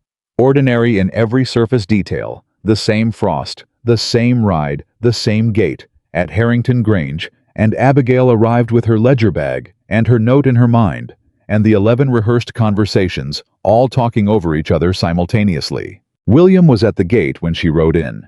Not waiting, he had the quality of a man who happened to be there, but she had been paying enough attention these weeks to know the difference between coincidence and intention in him. She dismounted. He took the horse without making a ceremony of it. Pemberton spoke to you, he said. He did. They walked toward the house. I should have told you myself, he said. I reasoned that the purchase was a business decision, and it was premature to mention it before it was concluded, but I think the honest version is that I wasn't certain how you would receive it. She looked at him sideways. That is the most uncertainty I have ever heard you acknowledge. You are the only subject that produces it. They were at the entrance. He held the door.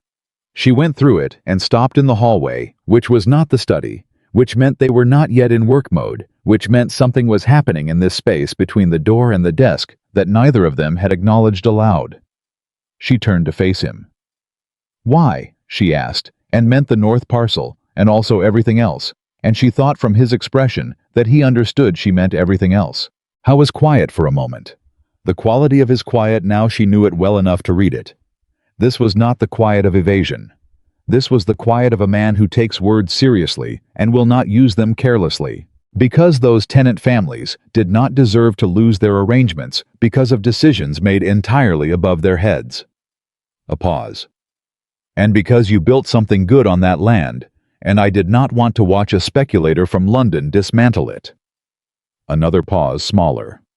And because every good thing you have built for the last 7 years has been given to people who did not fully understand what they had, and I wanted at minimum to demonstrate that what you build has permanence, that it lasts, that someone will protect it. The hallway was very quiet. That is 3 reasons, she said. There are more. She looked at him. Tell me the rest. He met her eyes with that directness that had never wavered once since the field boundary and the disputed oak and the first Thursday and every one that followed. I think you already know the rest. I would like to hear it. A breath. And then William Harrington, who measured his words with care and never spent them without intention, crossed the small remaining distance of the hallway and said quietly and without any ornamentation whatsoever, I love you. Not the version of you that this county has spent months arguing about. Not the capable woman, or the abandoned bride, or the accomplished manager of other people's property. You, Abigail. The person who reads a ledger like it's telling her a story and argues with oak trees about property boundaries and sent me exactly 12 words accepting a consultancy offer because she didn't want to say more than was strictly necessary. He stopped. I love you, and I have been conducting myself accordingly for some time, and I think it is past the moment when I should say so directly. She stood very still. Not because she was uncertain. She had not been uncertain since Eleanor had asked her what she felt, and she had said terrified and certain at the same time. She was still. Because this was the moment she had not let herself imagine fully, and now that it had arrived, she wanted to be entirely present inside it, rather than moving through it too quickly. I love you, she said. The words came out even and clear, and she didn't look away.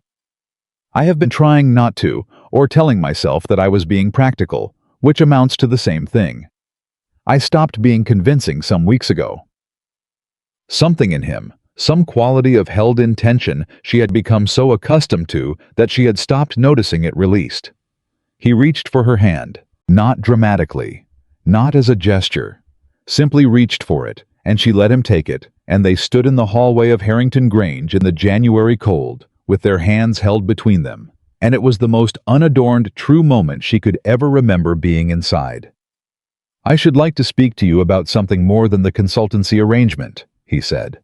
I imagined you might. Not today. I want to do it correctly. He paused. I am aware that the last man who approached this subject did so with a letter and no conversation, and I intend to be the opposite of that in every particular. She almost laughed. The sound came out warm and real. That is a low standard to clear.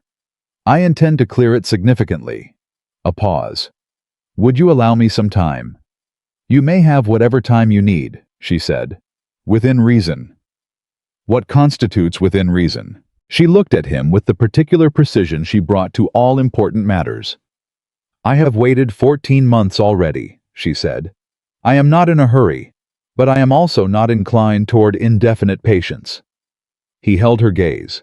The warmth in his expression was something she was still learning to receive without flinching, this specific warmth directed specifically at her, without condition or reservation. I understand, he said. They went into the study. They worked. And the ledgers and the accounts and the tenant agreements all proceeded in their ordinary fashion, and nothing about the surface of the afternoon had changed, and everything underneath it had changed completely.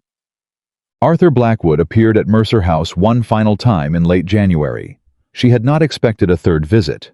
The second had felt conclusive, the corrected record, the honest accounting of his own failure, the final clarity between them. But Arthur came.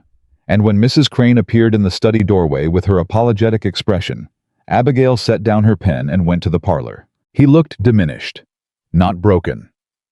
Arthur was too resilient in the specific way of men who have never truly faced consequences to be broken by a single season, but reduced. The North parcel sale had gone through. The creditor proceedings were moving. Catherine was in Bath. He was managing the remains of his estate, with a competence that she suspected uncharitably, but accurately, was probably the first genuine managing he had ever done. "I am not here to ask for anything," he said before she could determine whether to offer him a seat or a door. "I want you to know that first." She sat. He sat eventually, as though uncertain whether he had the right to. "I went to London last week," he said, "to see about a posting. There is a position with a trading company. They need someone with land management background for their colonial operations." A pause. "I am going to take it." Abigail looked at him. "You are leaving. There is not much to stay for." He said it without self-pity, which was new. "The estate will be managed by a creditor's agent while the proceedings conclude. I have no family here that requires me. And—" he stopped. "And I think staying and watching you build a life with Harrington would be more than I have the right to ask of myself." She was quiet for a moment. "Arthur? I know. I am not going to tell you that what happened between us was no one's fault. That would be dishonest. But I am also not going to tell you that you are not capable of better. The man who corrected the record with Graves, who came here and said what he said in this room, that man is capable of better." She looked at him steadily. "Go to London. Take the posting. Do the work well. Not for me. Do it because you are capable of it, and you spent too long not knowing that." Something moved across his face that she had not seen before. Not guilt, not contrition, but something rawer. A man recognizing his own potential through the assessment of someone who had known him longer than anyone else and was still, despite everything, not writing him off entirely. "You are more generous than I deserve," he said. "I am exactly as generous as the situation warrants." A beat. "No more." He stood. At the door he paused exactly as he had in Mrs. Henderson's parlor with his back to her. "Harrington," he said. "He is the right man. I want you to know I understand that now. Not because I am." He stopped, not as a concession, as a fact. "He is the right man." He left. Abigail sat in the parlor alone. She sat with the specific complexity of this moment. Arthur Blackwood, leaving finally in the direction of a life that might actually suit him better than the one he had been born to. The strange mercy of endings that resolved themselves into something neither person expected. She was not sad. She was not triumphant. She was simply done. Done with the chapter that had taken 14 months to close properly. Done with the weight of 7 years of invisible labor that had finally been documented, vindicated, and set aside where it belonged. Done with the grief and the anger, and the long, slow process of understanding that what she had lost was not love, but the illusion that she would have to make herself smaller to find it. She went back to the study. She picked up her pen, and she kept working. The letter arrived on the first day of February. It was not from William. He had told her he wanted to do this correctly and correctly, for William Harrington meant in person, with adequate preparation, and she had taken him at his word. The letter was from Pemberton, formally enclosing the final conclusions of the Blackwood account inquiry, which included a statement for county record attributing the estate's sound management history to the period of Abigail Mercer's oversight, dated and verified, entered into the public record. She read it twice. Then she filed it in the left-hand drawer of the Mercer study desk, where she kept the documents that mattered. Not because she needed it as proof. She had never needed it as proof. She had always known the truth of what she had done. But because the world had seen it now. Because it was recorded. Because 7 years of work that had been invisible was visible at last in ink on paper in the public record of the county, where she had spent those years and where she intended to remain. She closed the drawer. The morning was clear and cold and entirely full of what came next. And 2 days later, on a Thursday, she rode to Harrington Grange. William met her at the gate. He had the quality she had noticed the last time, the quality of a man who happened to be there, except that she no longer believed in the coincidence, and she did not think he intended her to. "Come inside," he said. "There is something I want to ask you." She left her horse with Thomas. She walked through the door of Harrington Grange, and William Harrington, who had spoken to Mrs. Henderson before he asked her anything, who had bought the north parcel before he told her, who had corrected every dimension of her world with careful, unglamorous, deliberate action before he said a single word about any of it. William Harrington took her hand and looked at her with the full, unguarded honesty that she had come to understand was simply how he moved through the world. "Abigail Mercer," he said, "I am not asking you to be behind me or beneath me or in service to anything I need. I am asking if you would be willing to build something with me, beside me, with full authority and full voice and everything. You are unchanged." She looked at him. She thought of the 7 years. She thought of the letter.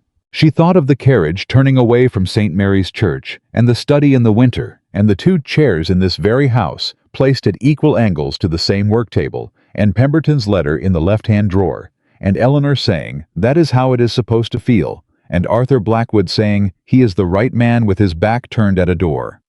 She thought of all of it in a single clear moment. And then she let it go. "Yes," she said. Simple. Exact.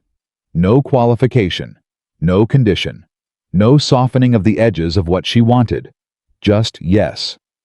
His hand tightened around hers, and Abigail Mercer, who had carried invisible work for 7 years without recognition, who had turned a carriage away from a church full of witnesses, without shedding a public tear, who had built and documented and defended and refused and endured, stood in the hallway of Harrington Grange on a February morning, and felt for the first time in longer than she could accurately remember the uncomplicated lightness of being exactly where she was supposed to be, with exactly the right person beside her.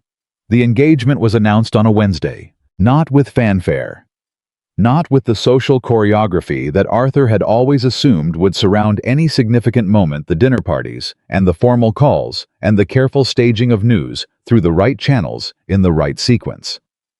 William had asked Abigail how she wanted it done, which was still, even now, the kind of question that caught her slightly off guard, because the assumption embedded in it that her preference was the organizing principle was one she was still learning to receive as ordinary. She had thought about it honestly. "Pemberton," she said, "and Mrs. Henderson. Tell those 2 and the rest will follow in 24 hours without us having to do anything further." William had looked at her with the quiet warmth that she was now almost accustomed to, almost. "Efficient. Accurate," she said. "Mrs. Henderson is a more reliable information channel than the County Gazette, and considerably faster." He had gone to Pemberton that afternoon. Abigail had gone to Mrs. Henderson. Mrs. Henderson had burst into tears.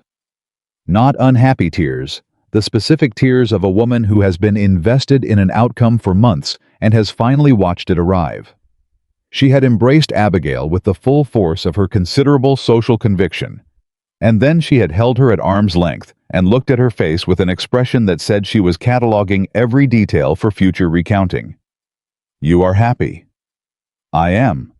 Abigail said it without qualification. "Not the managed kind, not the kind you perform. No." A pause. "The other kind.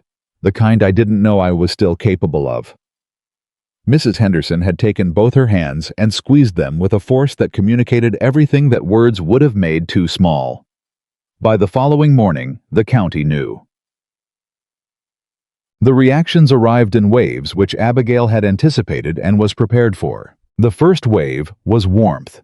Genuine warmth from people who had watched the past 14 months unfold and had their own opinions about what Abigail deserved and were glad the situation had resolved in this direction. Mrs. Caldwell sent a note that was 3 sentences of congratulation and 1 sentence of barely concealed satisfaction that was extremely human and completely charming. The Pemberton office sent flowers, which was unusual enough that she knew the impulse had come from Mr. Pemberton personally rather than his clerk. Thomas the groundskeeper heard the news from Mrs. Crane and appeared in the garden the next morning with his hat in his hands and the expression of a man who does not have the vocabulary for what he wants to say and is hoping his presence conveys it. "Miss Mercer," he said. "That is well. That is good news then." "It is Thomas. Thank you." He put his hat back on and went back to the garden, and that was the end of it, and it was perfect. The second wave was more complicated. Mrs. Picard predictably had comments. They reached Abigail through Eleanor, who delivered them with the tone of a woman who has already dismissed them but feels her sister should be informed.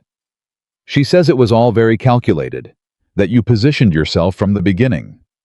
Mrs. Picard is welcome to her interpretation. She says a woman who truly loved a man wouldn't wait to accept a proposal. Abigail looked at her sister. I accepted in approximately 4 seconds, she said, which is, I suspect, faster than Mrs. Picard accepted her own husband, and he was the only man who asked. Eleanor covered her mouth. The sound she made was not ladylike. You cannot say that. I just said it to you. I have no intention of saying it to anyone else. Abigail returned to her correspondence. Mrs. Picard's opinion of my timeline is not something that requires my attention. But the third wave, the one she had not fully planned for, came from an unexpected direction, and it arrived with enough force to require genuine navigation. It came from William's family. She had known in the abstract that William had a family. A mother residing in Derbyshire. 2 sisters, one married and settled in the north, one unmarried and living with the mother. He had mentioned them occasionally briefly in the way he mentioned things that were complicated, and she had noted the brevity without pressing into it, because she understood the specific quality of brevity that means, this is not something I am ready to open. 3 weeks after the engagement was announced, a letter arrived at Harrington Grange from his mother. William told her about it on Thursday, which meant he had held the letter for 6 days before deciding to address it, which told her the contents before he said a word. She is concerned, he said. Abigail set down the ledger page in her hand. About me specifically, or about the situation generally? About you specifically. He met her eyes directly, which she appreciated. He was not going to soften this by generalizing it. She has heard the county version of events, the broken engagement, the consultancy arrangement, the various opinions. A pause. She has also spoken to someone in her correspondence network who has connections to the Blackwood family. Abigail was quiet for a moment. The Blackwood version. I believe so. She absorbed this. The specific unpleasantness of understanding that someone she had not yet met had formed a picture of her assembled from the information. Her worst moments had generated the abandoned bride, the woman of too many opinions, the managing creature who had somehow maneuvered herself into proximity with an eligible man. What does she want? She wants to meet you. A pause. She is coming in March. I wanted to tell you directly, and I wanted to be clear that her concerns, whatever they are, do not alter anything for me. They are her concerns to manage. Abigail looked at him. She is your mother. She is. Her opinion matters to you. He was quiet for a moment that was honest. It matters to me that she is wrong about you, he said. And I intend for her to discover she is wrong, but I will not ask you to perform anything for her benefit. You will not rearrange yourself to fit a version of herself she would be more comfortable with. She held his gaze for a long moment. I appreciate that, she said, and I want to meet her. You do. If she is important to you, she is worth the meeting. A beat. And if she has formed her opinion from Arthur Blackwood's version of events, then she has formed it from a fiction, and I have never had any difficulty with fictions when the documentation is available to correct them. Something in his expression shifted that warmth again, that specific quality of it, that she was now entirely done pretending she didn't feel in a direct line from his eyes, straight through her chest. You are remarkable, he said quietly, not a compliment deployed for effect. A fact stated because it was true. I am practical, she said. Occasionally they look the same. March arrived, and with it, Mrs. Eleanor Harrington. She was not what Abigail had expected, which meant Abigail had been expecting incorrectly, which was unusual enough to register. She had pictured, based on the letter, the concerns the Derbyshire Correspondence Network, a woman of the Mrs. Picard variety. Performative social standards. Defensive gatekeeping of her son's eligibility. Mrs. Harrington was 71 years old, had buried one husband, and outlasted his opinions on every subject, and walked into Harrington Grange with a cane that she used as punctuation rather than support. She looked at Abigail for a long moment. Abigail looked back. Level. Unperforming. "You are taller than I expected," Mrs. Harrington said. "People generally expect me to be smaller," Abigail said. "I find it is rarely accurate." A pause. Something moved in the older woman's expression. Not warmth, not yet, but attention. The specific attention of someone who has been told one thing and is now recalibrating against the evidence. "Sit down," Mrs. Harrington said, which was directed at everyone and acknowledged no particular hierarchy of arrival. She settled herself in the chair nearest the fire with the efficiency of someone who has excellent priorities. "William tells me you managed the Blackwood estate." "I did, for 7 years." "And the Blackwood heir left you at the altar." "He sent a letter on the morning of the wedding." A pause. "He did not quite manage the altar." Mrs. Harrington's cane tapped once on the floor. 3 sentences, I was told. 3 sentences. Abigail met her eyes. "I can tell you what they said if you require the specific information." "I know what they said." The older woman's gaze was sharp and thorough in the way of someone who has spent 7 decades reading people. "What I am more interested in is what you did with them." "I folded the letter. I directed the driver to take me home. I went to the study and made a list." A pause. "A list of the next 10 things I needed to do." A beat. "It is how I handle complex situations. I identify what I know, what I need to know, and what my next 10 actions should be." Mrs. Harrington looked at her for a long moment. Then she looked at William. "She makes lists." "She is extraordinarily good at them," William said. The cane tapped again. Mrs. Harrington turned back to Abigail. "The county says you positioned yourself, that the consultancy arrangement was a stratagem." Abigail did not blink. "The county said a great many things about me over the course of the past year. Some of them were true. Most of the interesting ones were not." She kept her voice even and direct. "What I can tell you factually is that when your son offered me a professional arrangement, I asked first whether the terms were sound, and second, whether the propriety was properly managed. I did not ask whether he was unmarried. I did not ask whether the arrangement might lead to anything further. I accepted the work because the work was worth doing, and because he offered it with appropriate respect. And the rest? The rest arrived on its own schedule." A pause. "As things do when they are genuine." Mrs. Harrington was quiet. The room held the particular tension of a judgment being rendered in real time by a woman who had both the experience and the authority to render it. "The Blackwood family," Mrs. Harrington said finally. "I know 2 of them, distant relation to the county branch. They told me the girl who managed the estate was difficult, opinionated, not suited to the position of wife." Abigail said nothing.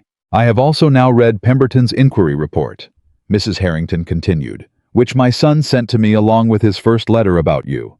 Apparently he anticipated this conversation." A pause with the density of a woman revising an assessment in real time. "The inquiry report is considerably more persuasive than the Blackwood family's opinion." Abigail kept her expression steady. "I am glad to hear it. I am not finished." The cane. "Opinionated, difficult, not suited to the position of wife." She looked at Abigail directly. "I managed my husband's estate for 40 years. I was considered opinionated and difficult for the entirety of it. The estate is still standing. My husband's other ventures are not." A pause. "I am not concerned about opinionated.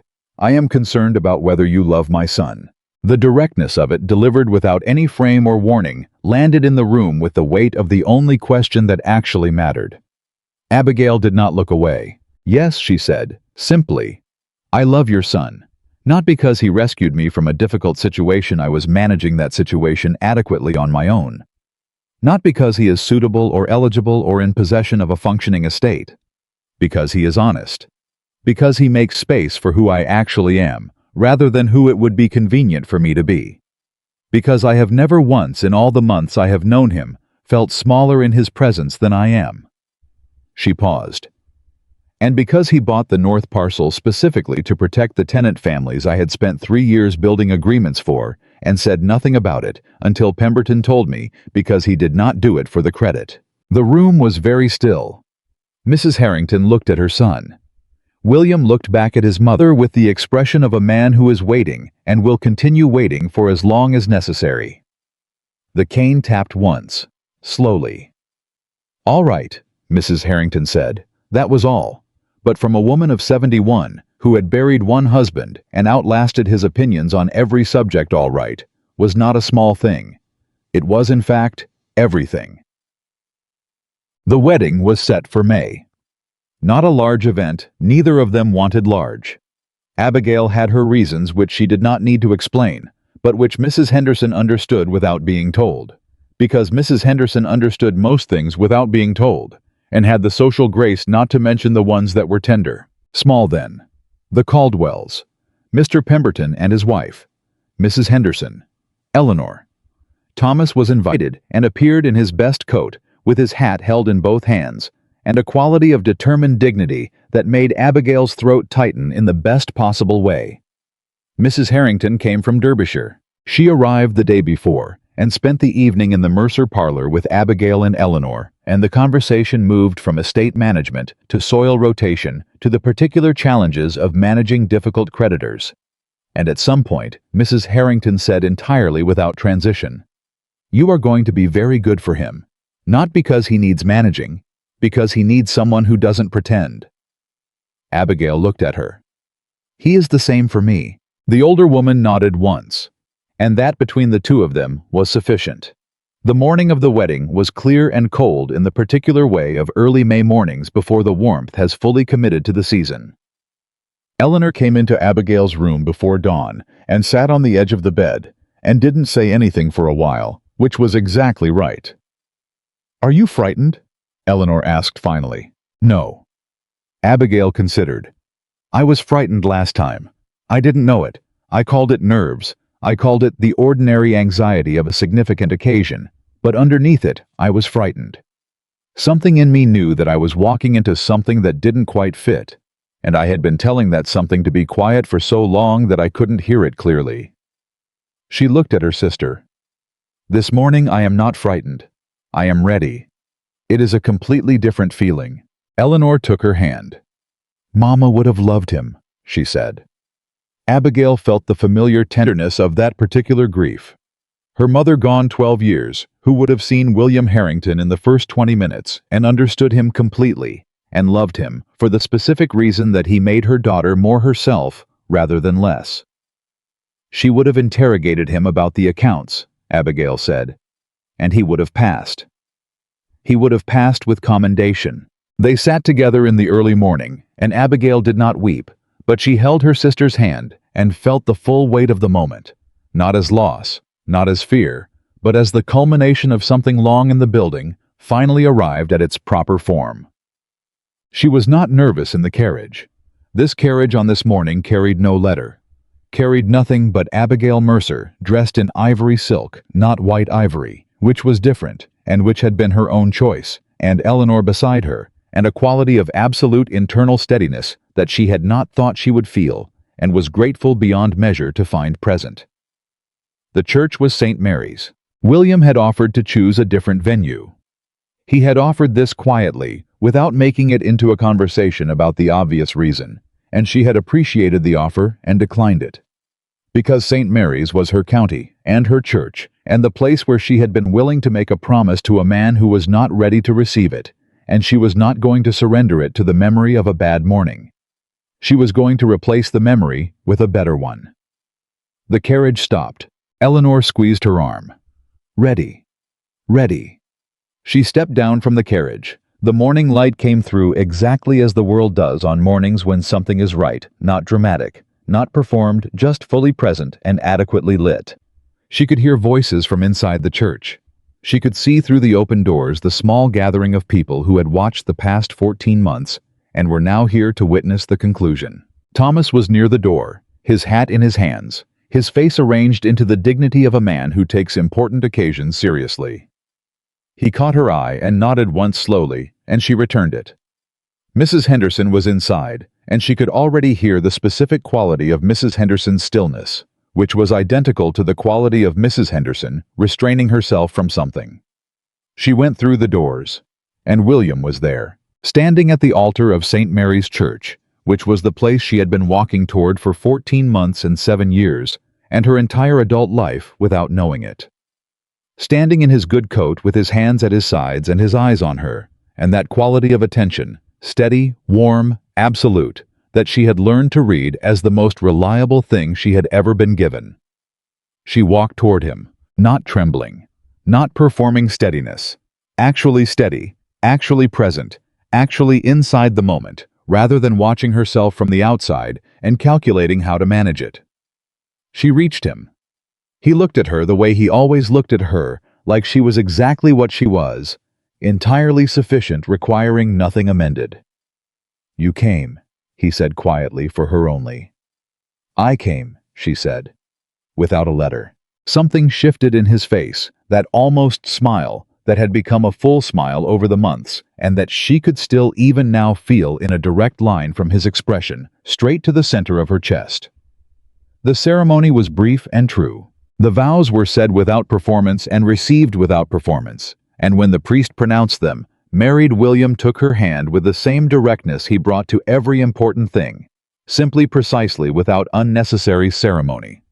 And she felt the ring settle onto her finger, and felt simultaneously the astonishing specific gravity of a thing completed, not begun, completed. Because this exact configuration of two people choosing each other clearly in full knowledge of what they were choosing with documentation and evidence, and 14 months of Thursdays behind them, this had been building since the morning she turned the carriage away from this exact church and told herself she was simply going home. She had been. She just hadn't known yet what home was going to look like. The gathering afterward was warm and loud in the way of small rooms full of people who are genuinely glad, and Abigail moved through it with an ease she had not felt in social settings, since she was not certain she had ever felt this ease actually. The specific ease of being in a room and being entirely allowed to be who you are in it. Mrs. Harrington found her near the window. "William tells me you intend to continue the consultancy work." "I do. The Harrington accounts still require quarterly assessment." "Good." The cane tapped once. "A woman who stops working because she married has made a transaction, not a partnership." A pause. "My husband thought I should retire from the estate management when we married. I disagreed. The estate is still solvent. His opinion is no longer available for comment." Abigail looked at her mother-in-law, the word landing strangely and correctly simultaneously. "I think we are going to understand each other very well," she said. Mrs. Harrington's expression shifted into something that was unmistakably a smile. "I thought so too," she said, "from the moment you mentioned the list." The Blackwood North parcel had its spring planting on schedule. Abigail knew this because William told her after reviewing the land management report, and because she had developed the habit, not obsessive, simply attentive, of tracking the outcomes of work she had done. The tenant families were still in residence. The crop rotation she had documented in the Blackwood left-hand ledger was being followed. The drainage she had insisted on was holding. Something she had built was still standing. That mattered. It would always matter. Not for the credit of it. She had stopped needing credit from the world. Somewhere around the time she folded Arthur's letter with clean creases and said, "Take me home." But for the simple reason that good work deserved to persist, and knowing it had persisted gave her something quiet and sustaining that she carried now without examining it too closely. Arthur's letter arrived from London in June, not addressed to her, addressed to William, which was appropriate, and also told her that Arthur understood the proper order of things, now in a way he had not, when this all began. William brought it to the study and set it on the table between them with the same straightforwardness he brought to everything. "It is brief," he said. "He says the posting is going well. He asks that you know he thinks of the North parcel and what it represented, and that he is glad it is in good hands." Abigail looked at the letter without touching it. "That is more than adequate," she said. "It is. He will be all right." "I think so." She looked at William across the table. The same table. The two chairs equal in every particular, the same angle to the same work surface, where they had spent months building something that had turned out to be considerably more than an estate consultancy. "Then we can set it aside," she said.